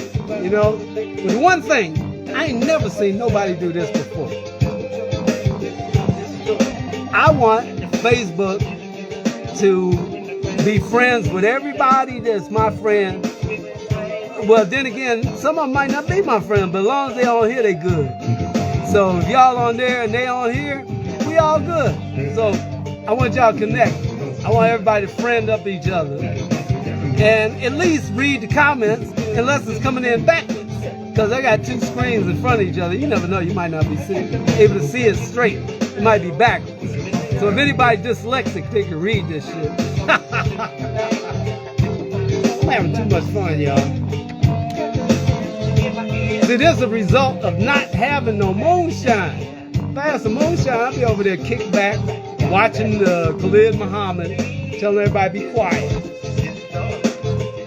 Niggas breaking out damn megaphones. I'm just keeping it real, because this is who we is. This is who we really is, you know. They don't want me pulling nothing else out, I'm sure. Because we only pull them out in war, baby. Hit the cash out. That's it right there. Zion Gate number 1. It's right here.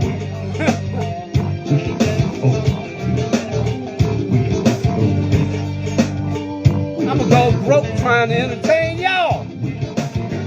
See all these graphics and stuff going on, you know? Yeah. I'm going to come in this mug and be a hologram and just disappear. And I'll be like, what the? This nigga's a hologram. He ain't even real.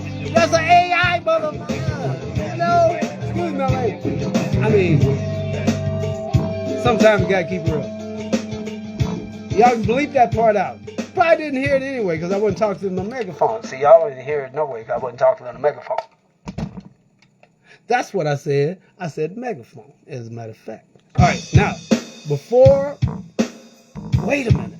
That's a jam. We got to wait for that one. Nope. Can't give them too much. Nope. We're going to give them a full-fledged concert up in this mug. Telling you now. Probably joins us now with a few excerpts from the interview. Tom? Good evening, Lewis. He's been called a demagogue. We don't want to hear what you think he was called and all of that. We want to hear Doc. Because they always got that old rhetoric for Doc. They say just like they have rhetoric for all of us. You know what I'm saying? All of us is out here doing the work that's boots on the ground. You know what I'm saying? And there's a whole different demeanor out there, too. You know what I'm saying? Because it's a serious thing. You know? It's freedom or death. For real. You know? But right now, we're just having fun. I'm having fun. Y'all having fun? Because it's just like when Bob Hope used to try to give hope to his soldiers. Well, I'm trying to give hope to my soldiers. You dig? Black, powerful. Now, black to Dr. Khalid. except for what he was talking about. We ain't even busy with what he had to talk about. How do y'all like? Should I use megaphone? Because a lot of people use a microphone, but that's only because they're talking directly into the system. So they can talk like I'm talking about doing. So that stuff costs money. You know what I mean? Shoot, too busy buying hollow points. I mean, getting to the point. Yeah. Confrontational, at times lashing out at me, Muhammad defended his rhetoric and his mission. As for tomorrow, Muhammad says he ain't hopes no rhetoric. for a peaceful, orderly rally. What I'm doing is rhetoric. What he's doing is the real deal. In peace if possible. Well, when I'm out there, when necessary. I'm doing the real deal. So you're telling me here now that you're Repeat not that. ruling out the possibility of violence tomorrow? I honestly do not believe, Brother Dominique, as hard as you attempt in your weak manner to press, I honestly do not believe. We're going to overlook what this buffoonery, I can't believe that was a black man that said that. Y'all got to see this. There's a black man said that. How a black man going to ask him a question like that? That's ridiculous.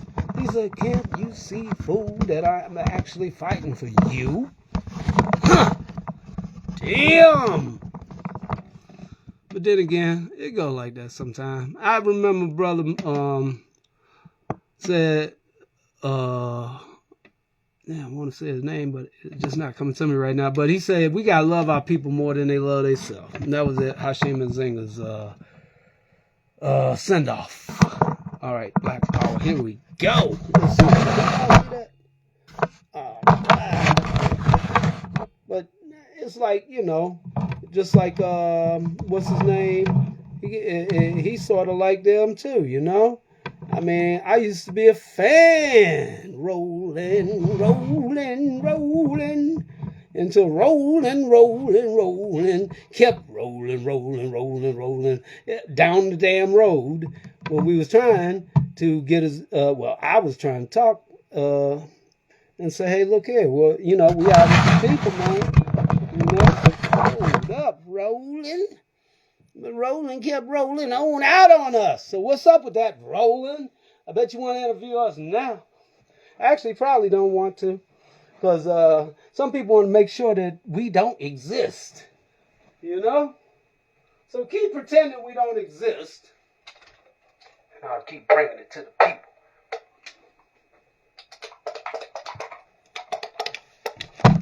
They're going to stop pretending in a minute. Here we go. Another pretender. Charges.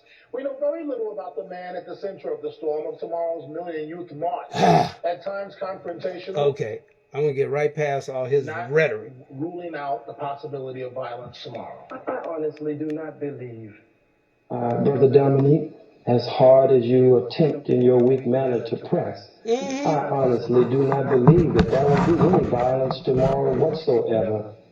Muhammad already appears to be in damage control mode about tomorrow's event. We asked him if the march will be a failure if only 2,000 people turn out. Muhammad's answer, no, because thanks to the media, millions have already heard his message. Muhammad has also been dogged by questions about where his funding comes from, a topic he was not too happy to discuss. How do you make your living? Where do you earn your money from? How do you make your living? Where do you get your money from? But again, I'm here in the room. Well, how much do they pay you? I make a decent salary. And I make a decent salary from the masses of black people who love me. From donations? From the masses of black people who love me and love the strong and bold, uncompromising stand to reestablish black power. Now, I think what he was trying to tell everybody that's listening, hit the Cash App. Y'all seen it. It's Zion Gate #1. I usually just put a banner up on there and make sure it stay up on the screen. But sometimes just give people what they want. And we'll get black to it, Y'all see it somewhere. It's out there. It's Zion Gate #1 on Cash App. Because, by the millions of people that love the black revolutionaries and want to keep us, where we can get to them, make it so we can get to them, These road trips ain't free. These road trips have kicked a bucket out of our pockets. Believe me. Now, on the road, we've had lots of contributions from the people that love us, and I provided some food, but believe me, I didn't provide everything, because when you got to make about, I don't know how many stops, I could guess maybe 6 gas stops going south and 6 gas stops coming back. Now, you say 6 gas stops going to New York and tolls to get to the people. Hit the cash out. Did tell us he did not pay for his Harlem brownstone or even the suit he wore to the interview. We asked him what, besides the color of his skin, separates him from David Duke. Muhammad says his people have been oppressed, Duke's have not. We also asked him this question about Dr. Martin Luther King Jr. What would Dr. King think of what you're doing? What would, if he were alive today, what the hateful words that you have used straight up to describe people, what would he think? As we say in the black community, you're too much. Yeah. I mean, they've given you a list of questions. You're just making sure you go through every one of them. No, I hope they will give you a bonus, Mr. Carter. No, they gonna fire him later, Doc. You sit here and ask me what Dr. King would think. How could I possibly know what Dr. King would think? I think, though, that maybe Dr. King would understand that when you have a strong, militant, revolutionary, uncompromising voice out there, that it forces the enemy in a position to say, I better deal with Martin Luther King Jr. I certainly don't want to deal with the Black Power crew that's out there. Critics have charged Muhammad. They start ringing phones and stuff when they're, and who is this coonery? I ain't never seen this dude, but I tell you what. Mayor says he's a hate monger. Harlem politicians say he's an outsider. He's called a demagogue, a racist, an anti-Semite. Man, they sure do love to do that back. And they do it now. They did it then. Tomorrow he'll address his so-called They did it to him, they do it to march. us.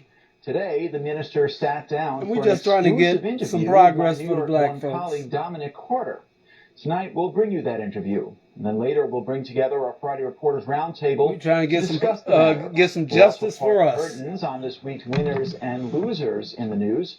But we begin with our top story. Khalid Muhammad refused today to rule out the possibility of violence at tomorrow's rally.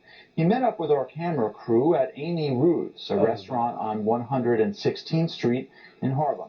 He sat down with Dominic Carter to discuss his critics, his reputation, and more. Here is that interview.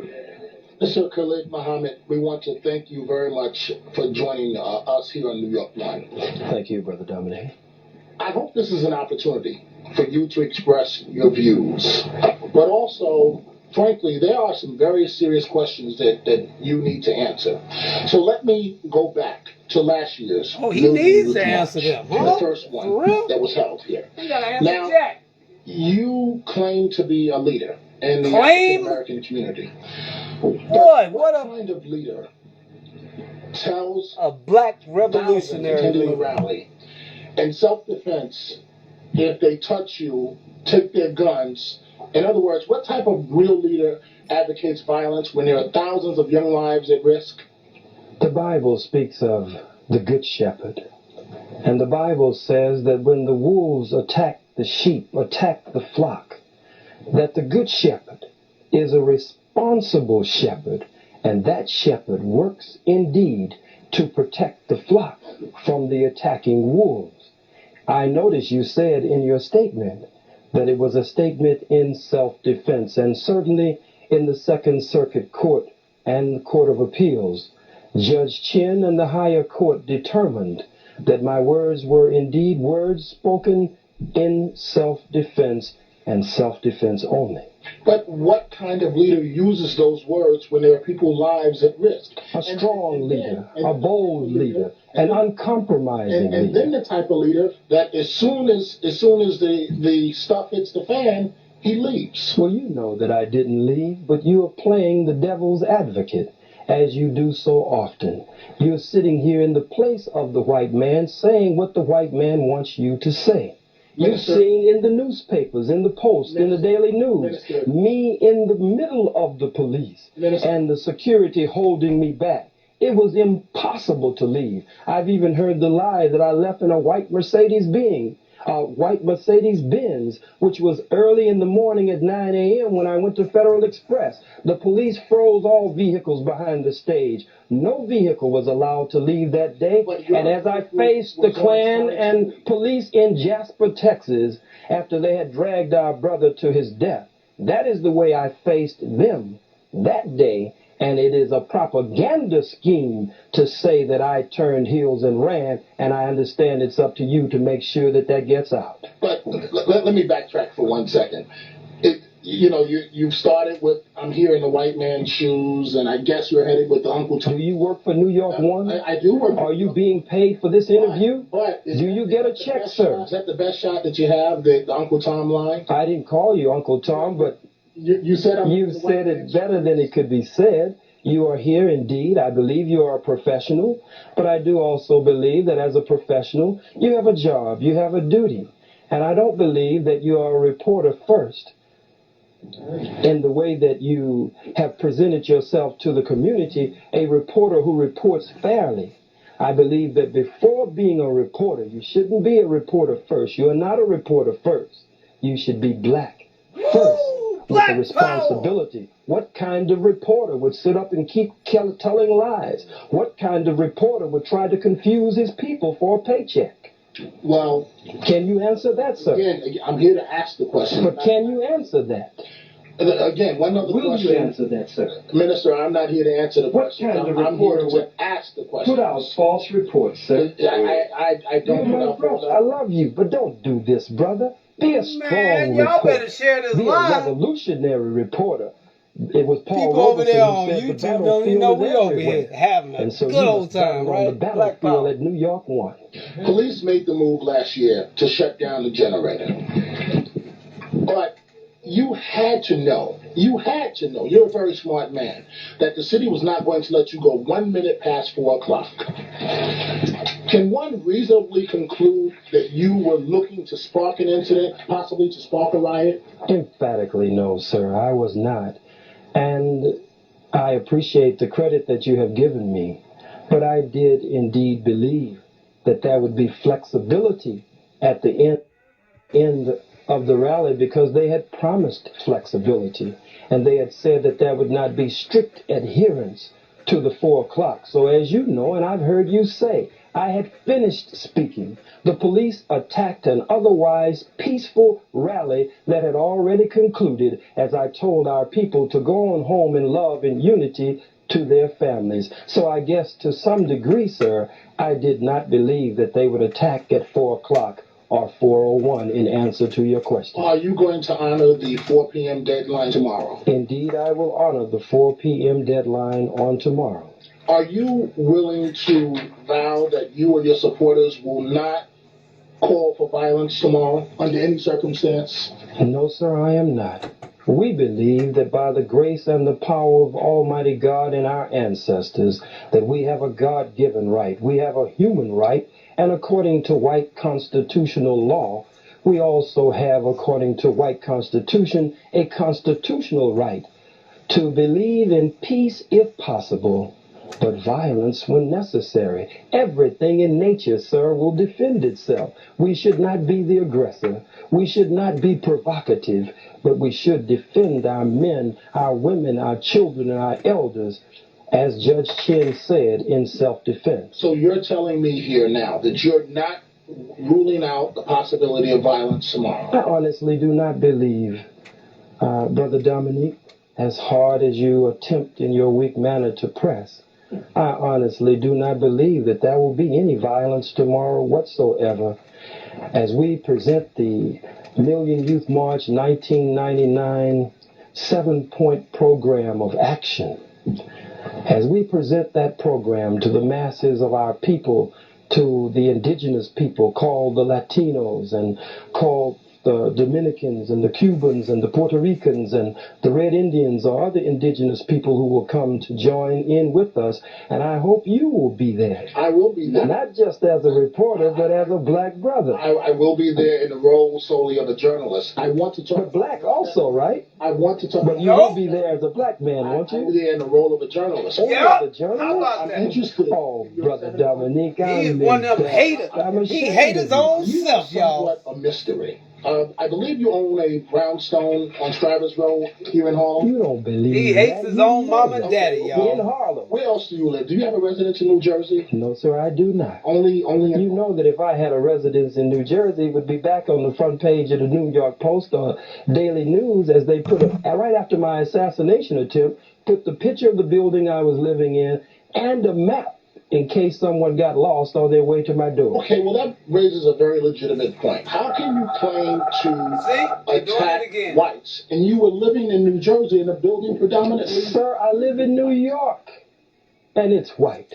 I live in the state of New York, and it's white. That's not hypocritical? Indeed, I live in the United States of America, and it's white-controlled and white-dominated. And I'm now interviewing on New York 1, which is as white as it can be, with a few black spots here and there. Again, you, for the most part, remain a mystery. But can you tell us, since the last Million Youth March, what have you done here in New York as a leader? Not general themes, specifics. I'm so happy to answer that question because my critics have called me an outsider. The politicians of Harlem, when every day they sanction busloads of whites who are outsiders to come in and gobble up Harlem like little white Pac-Men, and have sold out to the white business interests and run the vendors from 125th Street.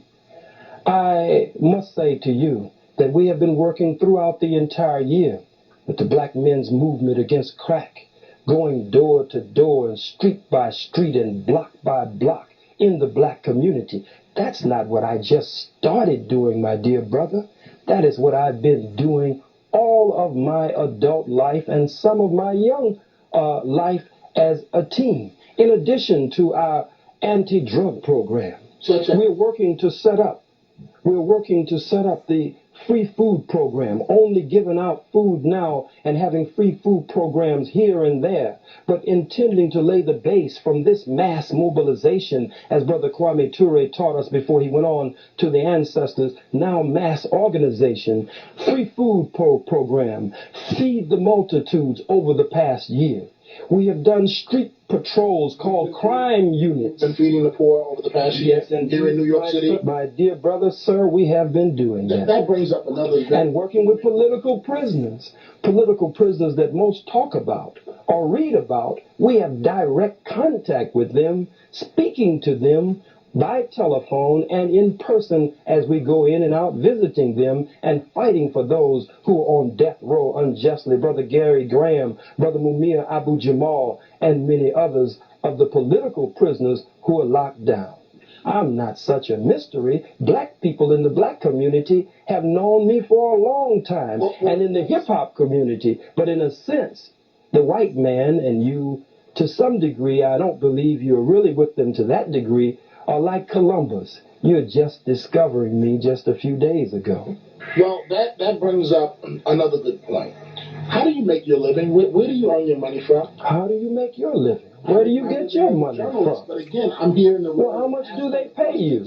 I make a decent salary. And I make a decent salary from the masses of black people who love me. Donations? From the masses of black people who love me and love the strong and bold, uncompromising stand to reestablish black power, black nationalism, Pan-Africanism, and black liberation theology in our youth and indeed in the masses of black people. So they make sure, my brother, that I have shoes on my feet and that I have food to eat.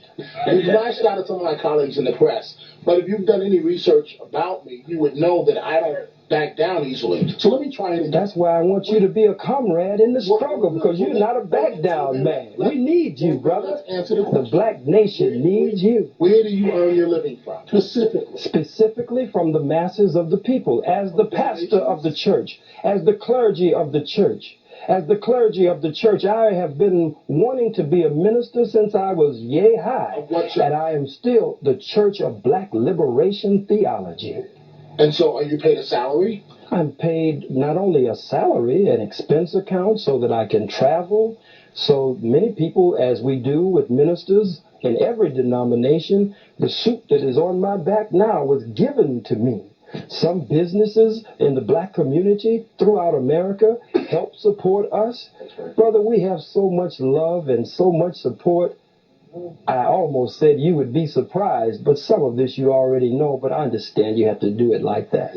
Maybe I should try again. Try. Will you please give us an answer to specifically how do you raise your money? That's something they told you to press me on over and over again. I have simply said to you, it is very clear. I have given an emphatically clear answer. As a minister in the black revolution and the black liberation struggle for our people, and a spiritual and cultural teacher among my people, I specifically, this is not a roundabout answer, sir. Well, is it donations?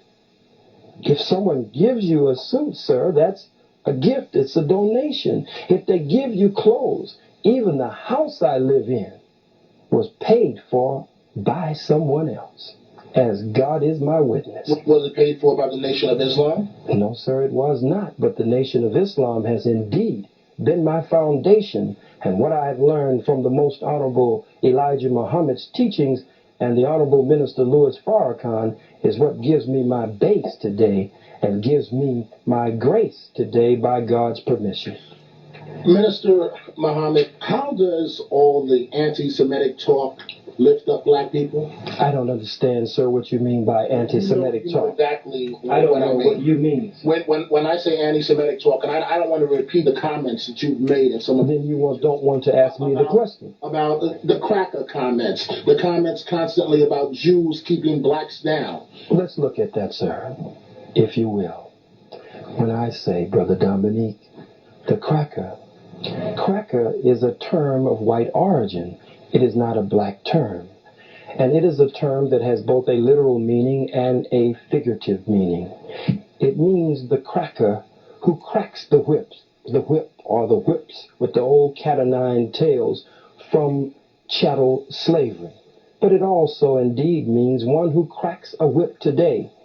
Giuliani, Safer, who cracks a whip to keep his slaves or to keep his subjects or people he would like to be his slaves or subjects and would like to keep under his control, to crack that whip and keep them in line, to tell black elected public officials, I'm not going to meet you when Jallo was shot at 41 times, or Brother Abner Louima was sodomized. I'm not going to meet with you, but to immediately set up negotiations with the community, the so-called Jews in the Brooklyn area when something happens in their community. That's a cracker. We always said on the plantation, Lord, child, Lord have mercy. Here come the cracker man. He's the one who cracks the whip to keep you in line. Okay, well, what is, besides the... And the so-called Jews, I say so-called, not in mockery, Brother Dominic. I'm not playing to any cameras. They are the so-called Jews because we are the true Jews, the true Hebrews, the true and real Israelites whose birthright has been stolen by them. We are the true ones that fulfill Bible prophecy and scripture. Isn't it a fact that you know, by throwing out those terms, you're guaranteed press coverage? I'm not throwing out terms. I'm fighting age-old enemies, and I'm planting seeds in the minds and hearts of the youth and the masses of my people that we will not make the same mistakes again.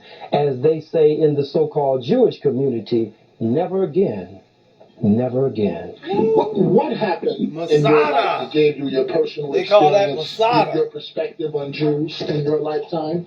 Study, experience, living, studying the teachings of Dr. Yosef Ben Yaakov, studying the teachings of Dr.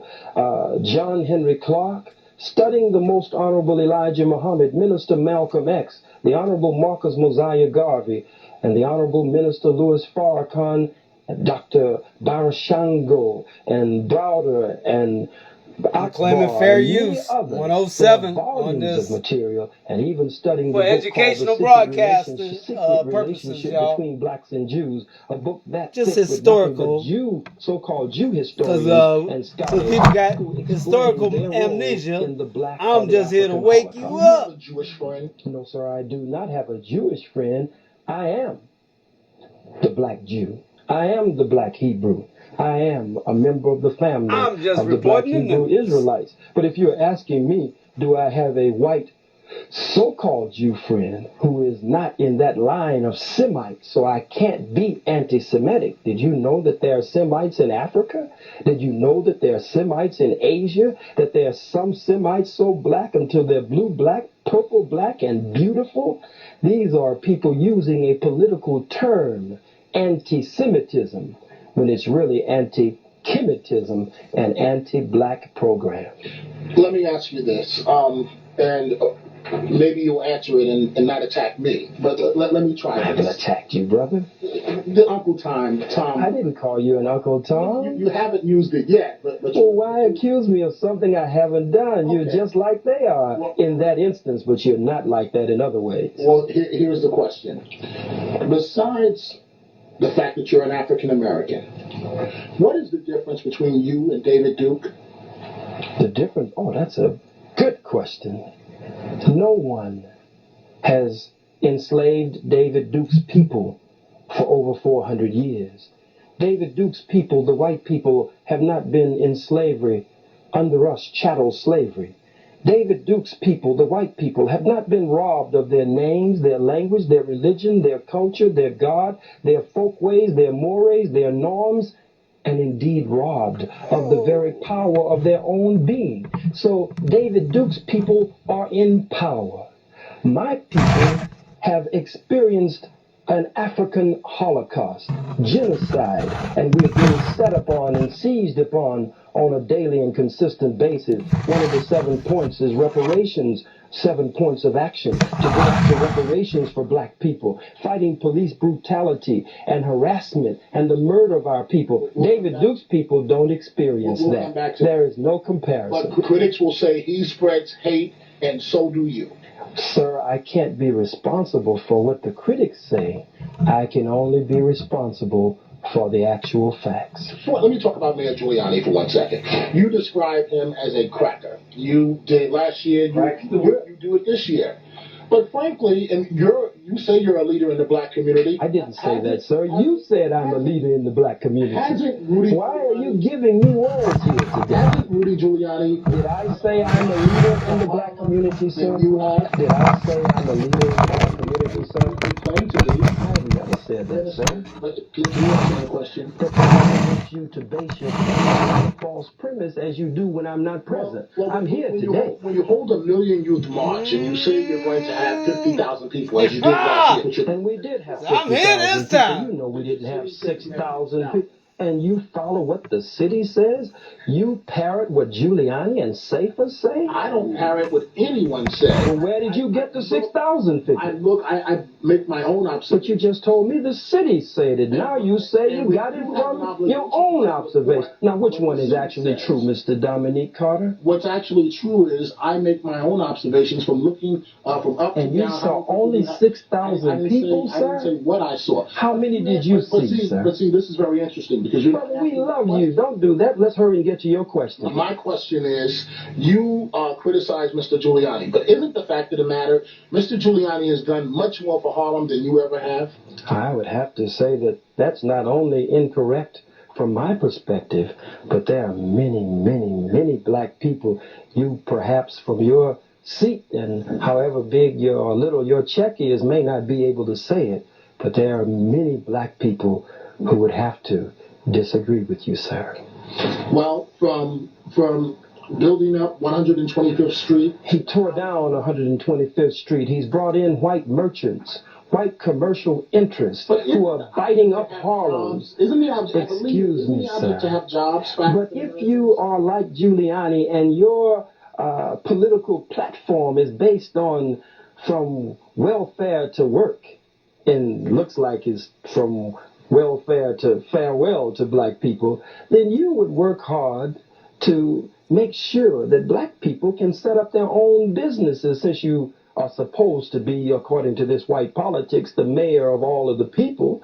Don't bring in outsiders, as the Negro politicians are saying in Harlem, the outsiders, talking about us. When I live in Harlem, Attorney Wareham lives in Harlem, scores of our organizers live in Harlem. These are outsiders coming in. If Giuliani meant well, he wouldn't have moved the vendors from 125th Street. This was the African marketplace of the world. People from all over Africa and Europe and the Caribbean looked forward in the Caribbean to coming to 125th Street. Make a way, if you're serious, that black people can set up department stores, shoe stores. Black people can set up their own businesses and build up the community where they are. That's the platform we stand on with the Million Youth March program of action, but it is not Mr. Giuliani's platform. My question was, hasn't he done a whole lot more for Harlem than you have? And I've already answered you. Somehow you keep missing me. What have you done for Harlem? At this very moment that we sit here, I'm bringing black power, black nationalism, Pan-Africanism, black liberation theology, setting the stage and creating the atmosphere for gaining a greater knowledge of ourselves and history and our heritage, so that we, based on the program of Garvey and Elijah and Malcolm and Farrakhan and Carlos Cook and others, that we can begin to do something for ourselves instead of always waiting and depending on a handout from the slave master. So based on what you just said, if you have only 1,000 people, maybe 2,000 out there tomorrow, will your event be a failure? It will not be a failure, because millions have heard our message. You've made sure of that, Mr. Carter. What is your opinion of Dr. Martin Luther King? I believe that Dr. Martin Luther King Jr. was a good man. I believe that his heart was good. I believe that he loved our people with all of his being, and he wanted to see us breathe free. I believe that he tactically made one mistake, and that was that he attempted to judge the white man by his own good heart. And what does that say about Dr. King? That says that Dr. King was one of the greatest that ever came among us. But like all of us, he was not perfect. What would Dr. King think of what you're doing? What would, if he were alive today, what the hateful words that you have used to describe people, what would he think? As we say in the black community, you're too much. I mean, they've given you a list of questions. You're just making sure you go through every one of them. I hope they will give you a bonus, Mr. Carter. What would Dr. King think? You sit here and ask me what Dr. King would think. How could I possibly know what Dr. King would think? I think, though, that maybe Dr. King would understand that a strong militant, revolutionary, uncompromising voice out there. That it forces the enemy in a position to say, I better deal with Martin Luther King Jr. That's a professional, I certainly don't want to deal with the Black Power crew that's out there. Nah, they did that on purpose, y'all. And it's amazing. Is this something that you do with blacks that disagree with you? You have to be a Tom or a boot-licking, buck-dancing person. Bootleg. Where does this come from? I mean, because he is what he is. You've charge several times to me during this interview. You know absolutely nothing. He's the one that said he called his own self Uncle Tom. You said, I hope Doctor never called him Uncle Tom. He called himself Uncle Tom. And since I'm not saying those things, you're just going to give them to me. Is that what's happening? No. They're going to be angry with you when you come back because you couldn't get this across. So you're going to give these things to me. I haven't called you that, brother. You just said not one time. You said they sent you with a list of questions, and I hope they give you a bonus when you get back to the station. Well, does your wife hope that they'll give you a bonus? You don't know anything about me. Brother, I know that you have a family, and a bonus could help. It's time for break. Black power, y'all. Not that break, outbreak. Hold up. Now. Welcome back to Inside. Oh, nah. Ain't gonna let him off the hook that easily. They done messed up now. Hold up. Because we need this. Hold up. Let me keep this party started. But right now, I'm going to have to give y'all more of what you laid your hand on your radio for.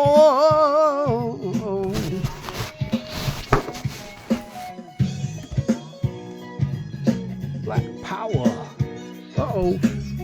It disappeared on me.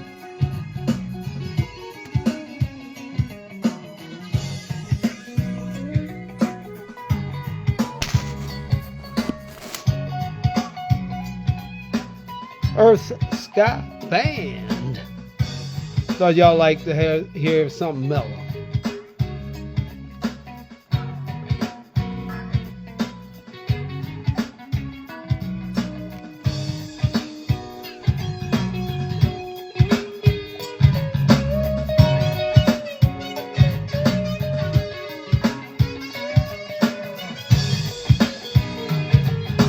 Earth Sky Band. Yours truly, the Black Ophanim Lion TV. Hit the cash app. It's right there. Wait a minute. That's not it.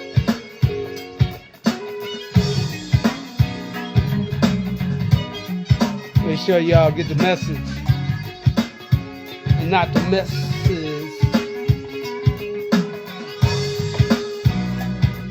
Make sure you get the message.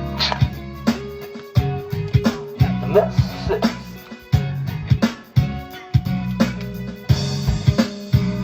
Hey. What's happening, y'all? Black Ophanim Lion TV. I'm just reporting the news. Well, today I'm giving you history and black power.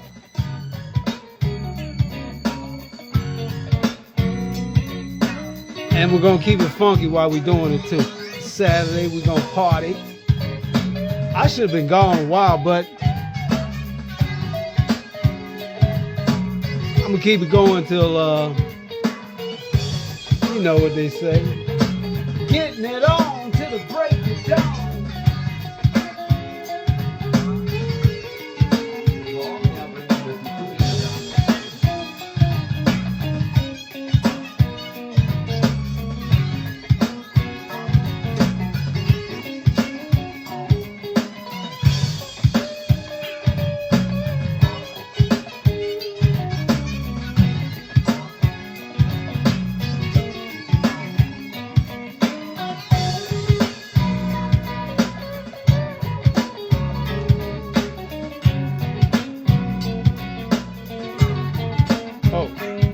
Out the way so y'all get the message.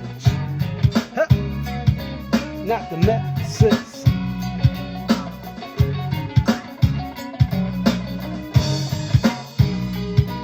Dr. Khalid Abdul Muhammad with Dominic Carter. He looked black, but he sure sound like he was sent by them folks.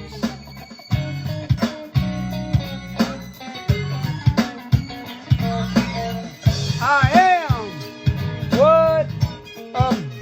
what black revolutionary.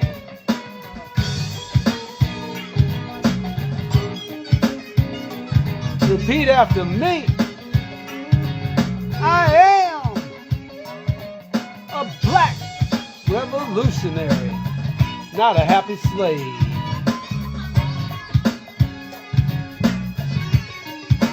Hey.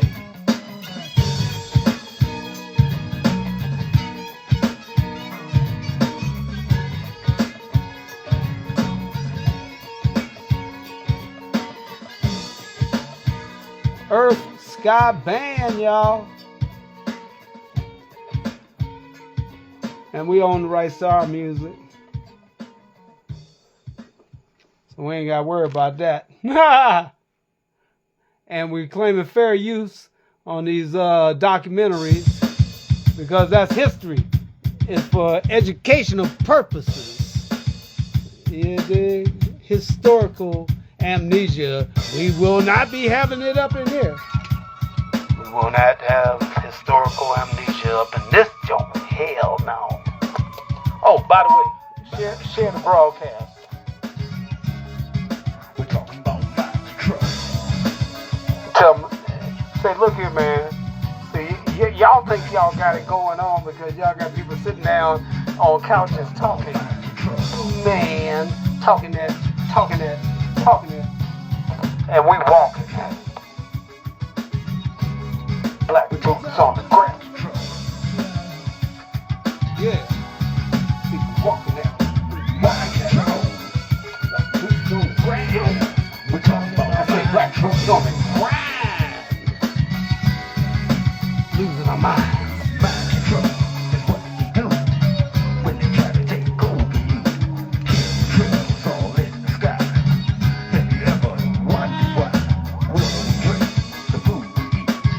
Fried funk on the vocals, y'all.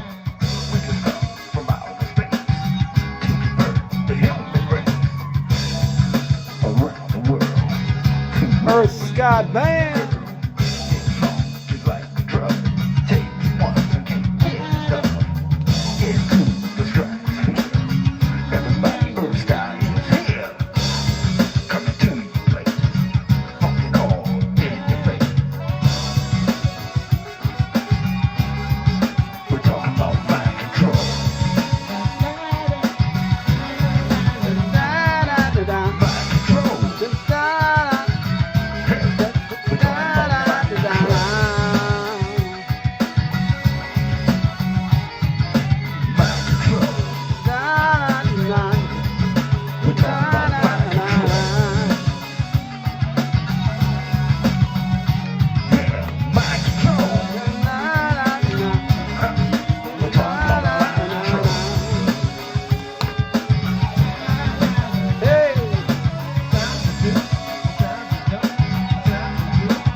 Should I turn that up? I think I should turn that up. What y'all think? Turn that up. Yeah. It's mellow, but I got to turn it up. Now, I got to get with it, y'all. Yeah, I heard my guitar player saying, na, na, na, na. Hey.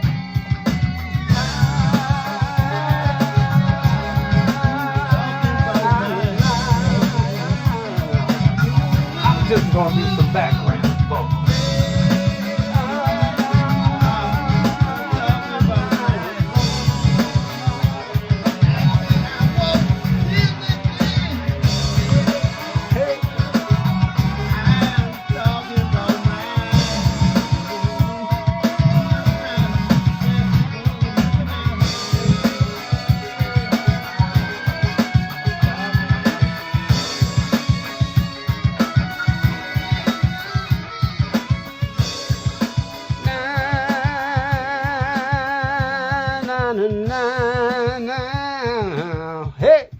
Hey. Hey. Whoa, I'm still gone. That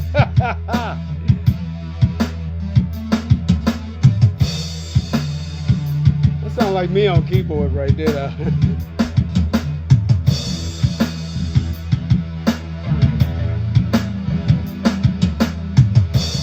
I think that's me on keyboard, y'all.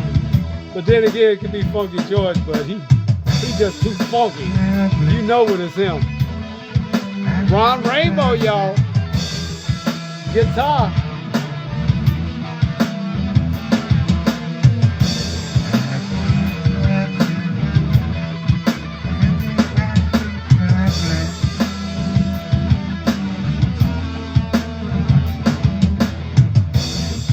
See, that was back in the day when rainbow meant the covenant between God and man.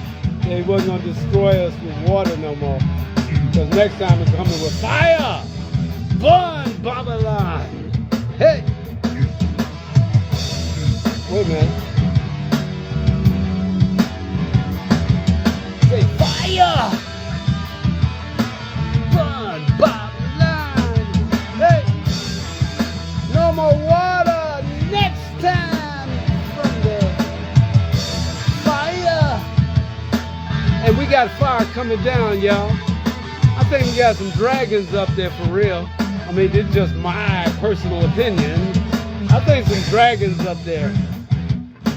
Or it could be them folks. Because they wanted to decrease the population anyway. See, they want to decrease the population control. That's what they want to do anyway. But I think these dragons might have another thing in mind.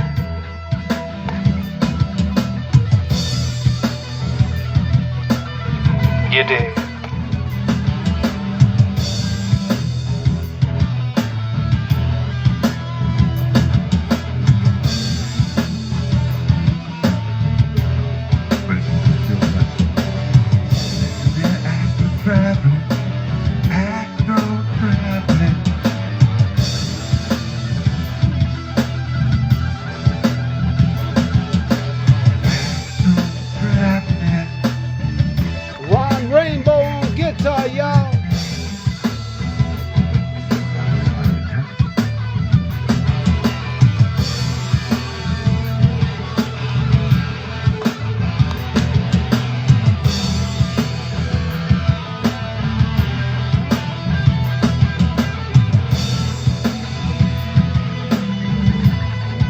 Well, the Facebook ended by accident. Me and these damn thumbs. I tried to put it in the case, the damn thing went off. So it's just me and y'all, Instagram.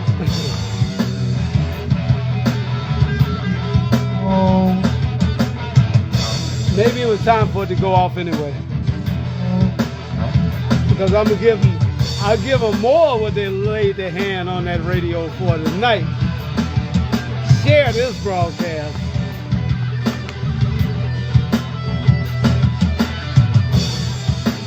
Now it's just me and y'all, so it's party time.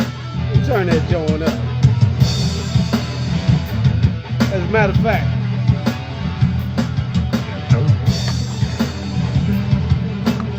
I got something better.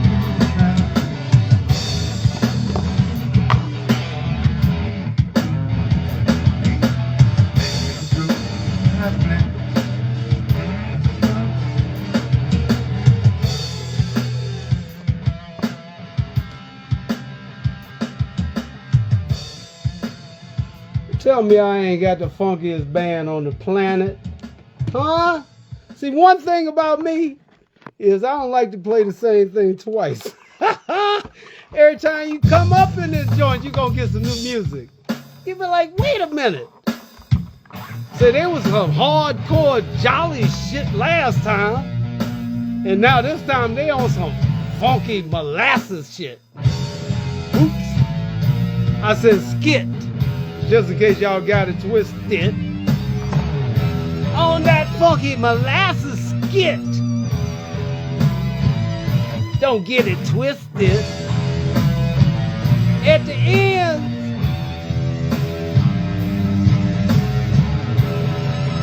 get down with this. To the end, get down with this. My friends.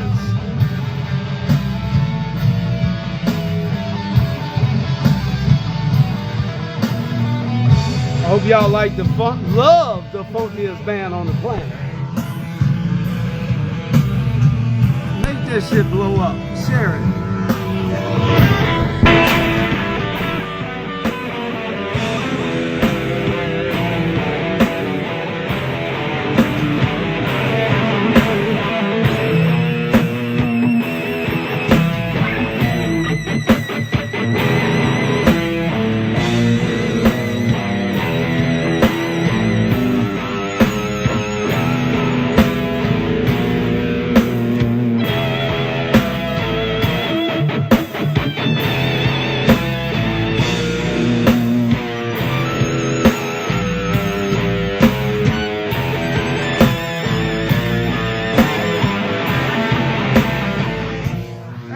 too funky.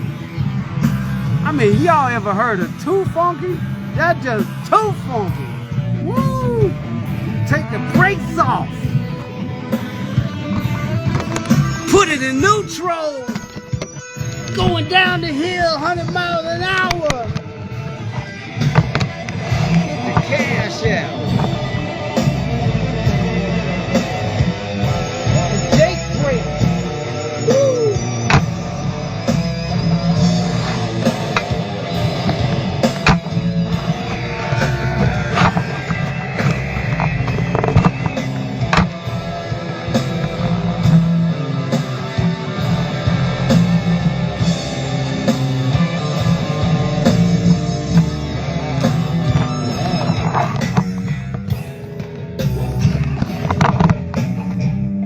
I know I throw a party, don't I? Y'all be like, man, we gotta get down to the studio, y'all. I'll put the drums in there. Let's see, we'll put the vocals in the bathroom. The best place to have vocals is in the bathroom. Y'all think I'm joking. I ain't joking. I'm a vocalist, I know. I mean, I used to be a vocalist. I don't know. It depends. I might still be a vocalist. Depending on how you look at it. I might not have been a vocalist back then. I might be a vocalist now.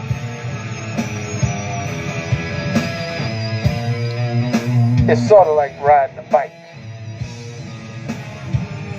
Once you get on, you never get off in life. Again? What?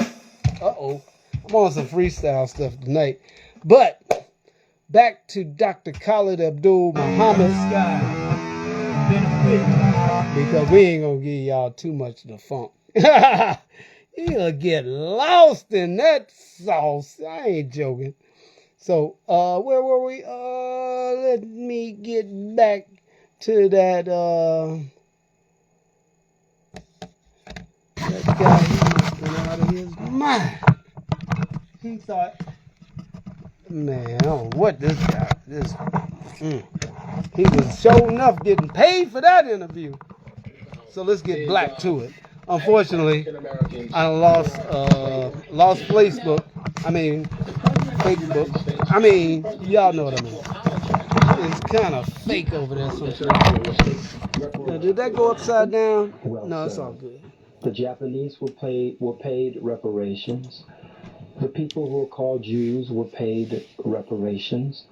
Some of our brothers and sisters. See, when you're patient, you stick around. Were called by the white coming man right black around. Some of our brothers and sisters were paid to die. Reparations, and right we around can never say that it is unrealistic.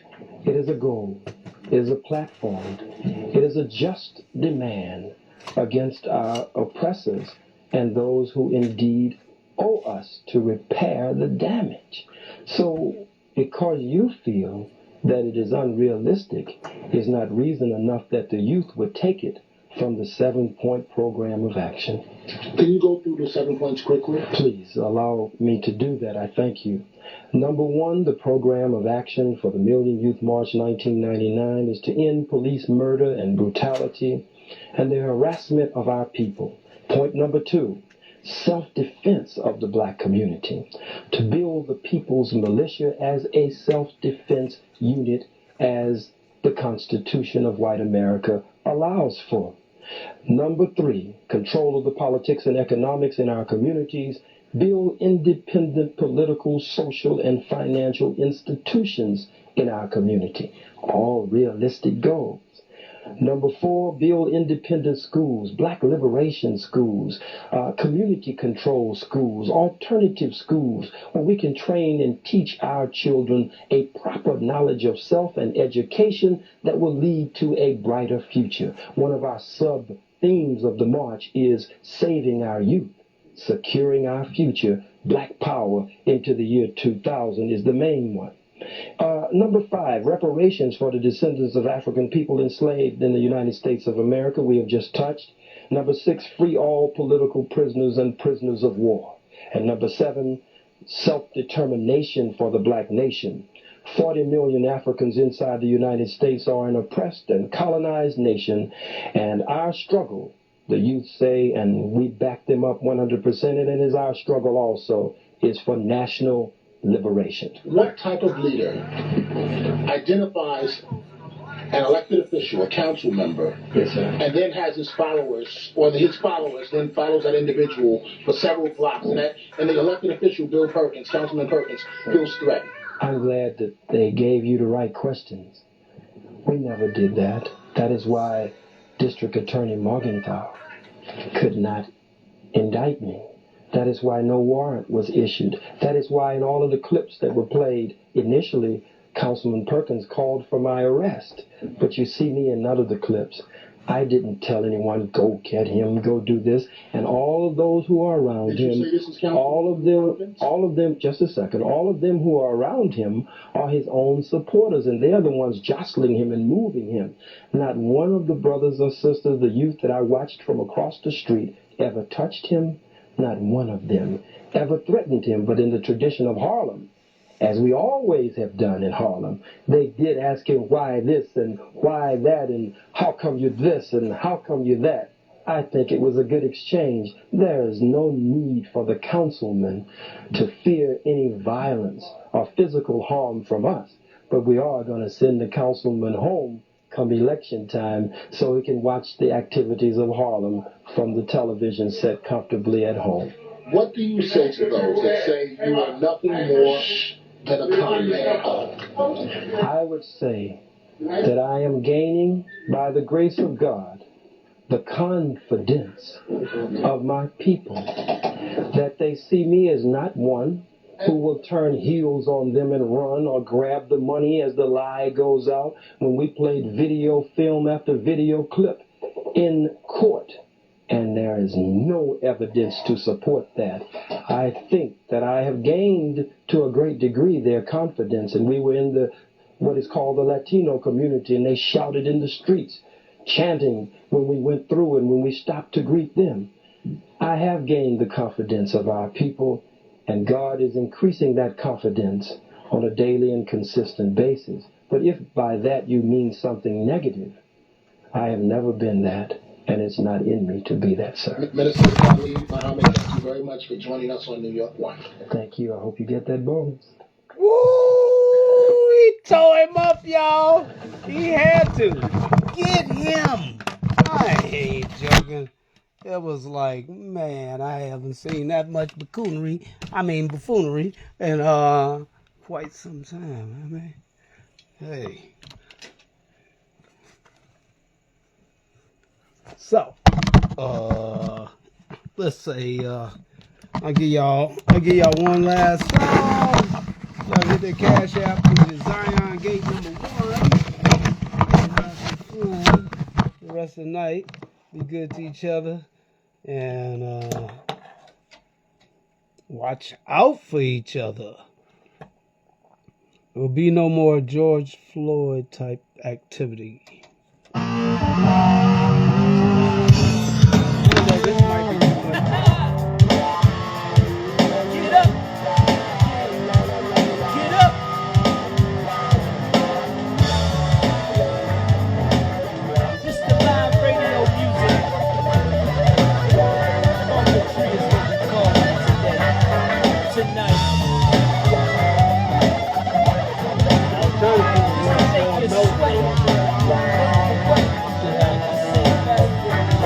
Break the monotony.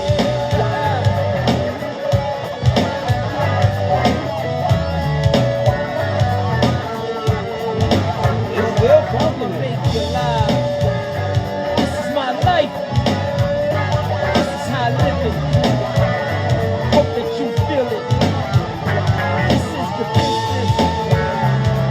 Not kidding. This is the business. This is what you feel it.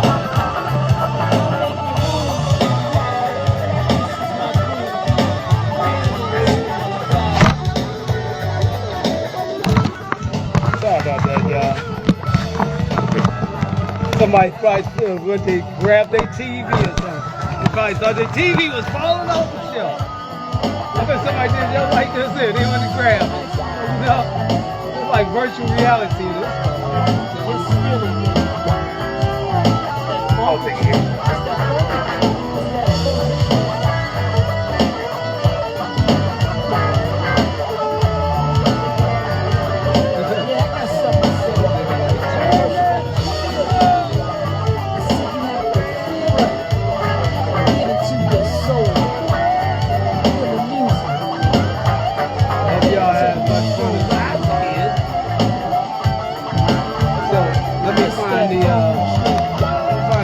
App and put it up there in neon light.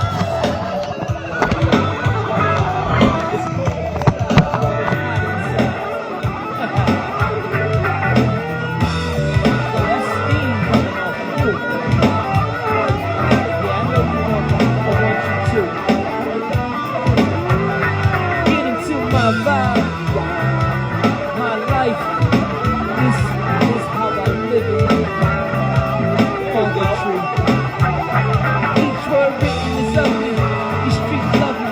Feel like every corner of the hood has blood of my life so rugged. There's no man on this earth to fuck me. I see why everybody's coming my way. I'm leaking yo, leaking yo.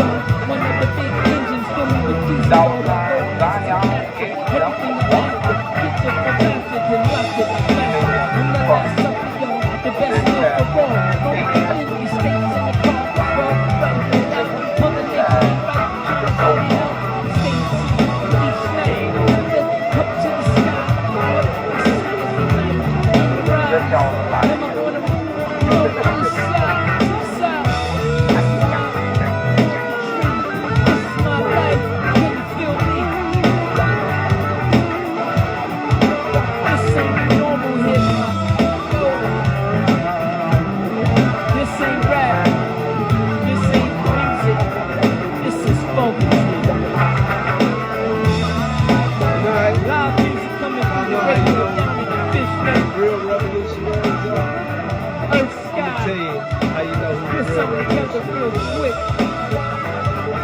That's the ones that's gonna give it to you as long as it takes to get it.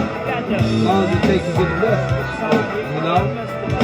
And sometimes when we go back in history and we try to use some of that stuff, you got to claim fair use because for educational purposes, so I can remember. So we can all remember, so we don't forget, you know? We don't have historical amnesia of this joke, you know what I mean? As Angela Davis called historical amnesia. Yeah. They say Harriet Tubman said, I could have freed more if they only knew they were slaves. I thought they was getting freed more. So look here, man, I don't mind. You know, it would have been different if they said, look here, I'm going to give you a place to stay, I'm going to give you all the food you want, and everything. Well, what I got to do? Just go pick me up bale of cotton. Hey, why not? They said, but all that beating me and shit to get it done? No. And then plus, I changed my mind. I don't want this job no more. You know what I mean? And y'all ain't paid. Well, actually, you'd be like, okay, that's where sharecropping came from. They flipped the script. They said, we're going to keep us in slavery, but they're going to do it differently. So what they're going to do is they're going to rent us the land and the little sheds, houses, not the shed houses, but the shed houses. The houses are like sheds, you know, little wooden houses. But they let them have that, and then they pick the cotton, and then they sell it to the white man, and then that pays the rent. It's like, oh, and just going right back in their pocket. That's why we got to give reparations. Straight up. I got my book. Y'all got y'all book? I'll bring it out on another episode. Show y'all the way black machine. I got our family tree. It's a big. It got many branches, but it all leads back to kill a white slavery. Man, kill a black man, kill the French man, kill the Indian, This got a crazy meaning. What it means is have peace. Too much killing going on in the world. That's what it means. Too much unaliving going on. So we gotta honor life, you know? And then they gotta honor our lives. They don't honor our lives. They're like, we're livestock. We ain't livestock, you know? We wanna live, people need care. We don't need welfare. We need fair welfare. Poverty and injustice done to us. That's what we want to do.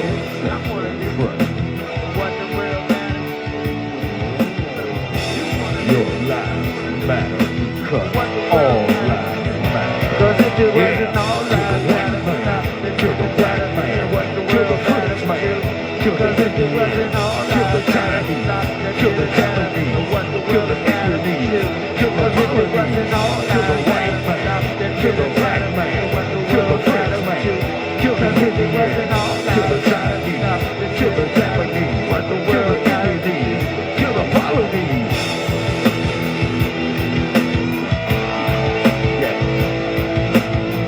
You wanna live, I wanna live too. What the world's matter with you? You wanna live, what the world's matter with you? You wanna live, I wanna live too. But what the world's matter with you?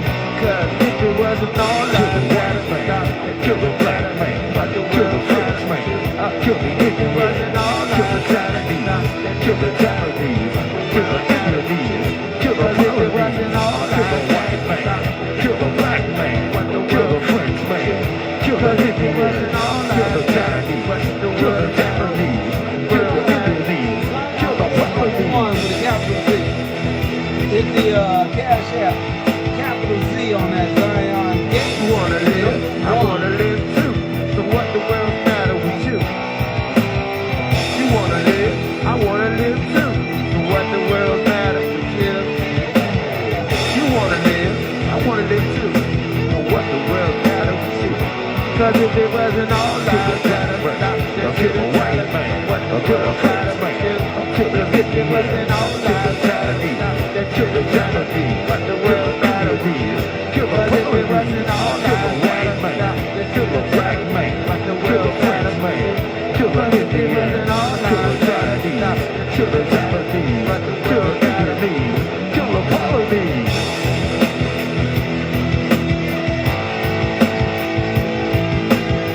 You wanna live, I wanna live too. So what the world matter with you? You wanna live, I wanna live too. So what the world matter with you?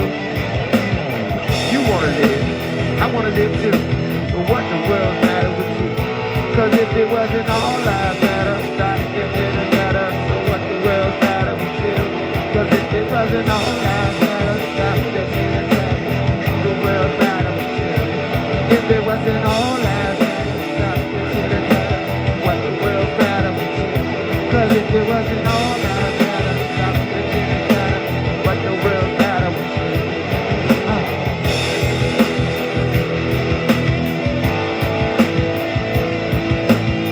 You wanna live, I wanna live too. But what the world matter with you? You wanna live, I wanna live too. But what the world matter with you? You wanna live, I wanna live too. But what the world matter with you?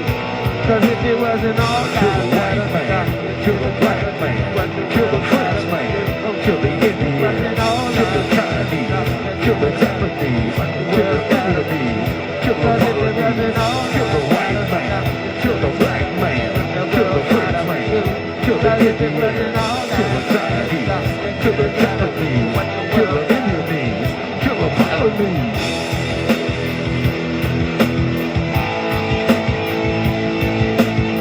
You wanna live, I wanna live too. But what the world matter with you? You wanna live, I wanna live too. But what the world matter with you? You wanna live, I wanna live too. But what the world matter with you? Cause if it wasn't all lives, kill the black man, kill the French man, kill the Right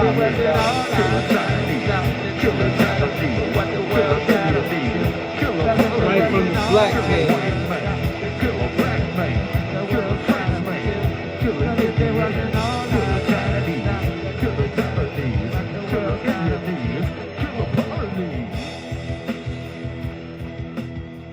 Crazy story behind that song too.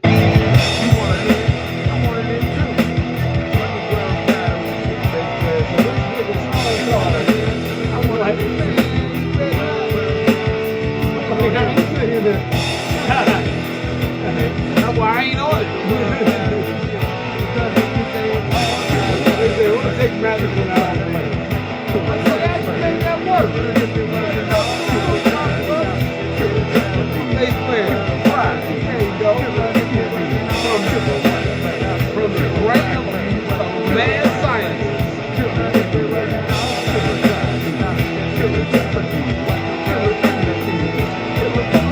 What do we think of next? That went right with the music too.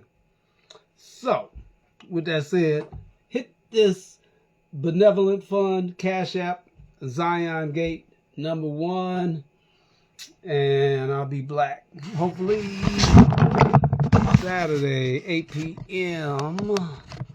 And we'll keep things rocking. All right, black powerful, all power to the people. Whoa, how you end this thing? See, I'm new to this. Hold up. Let me give a wave. And the wave mean like that there. It don't mean like that there. Wait. Let's see, how do you... Oh, okay, I got it. All right. Peace.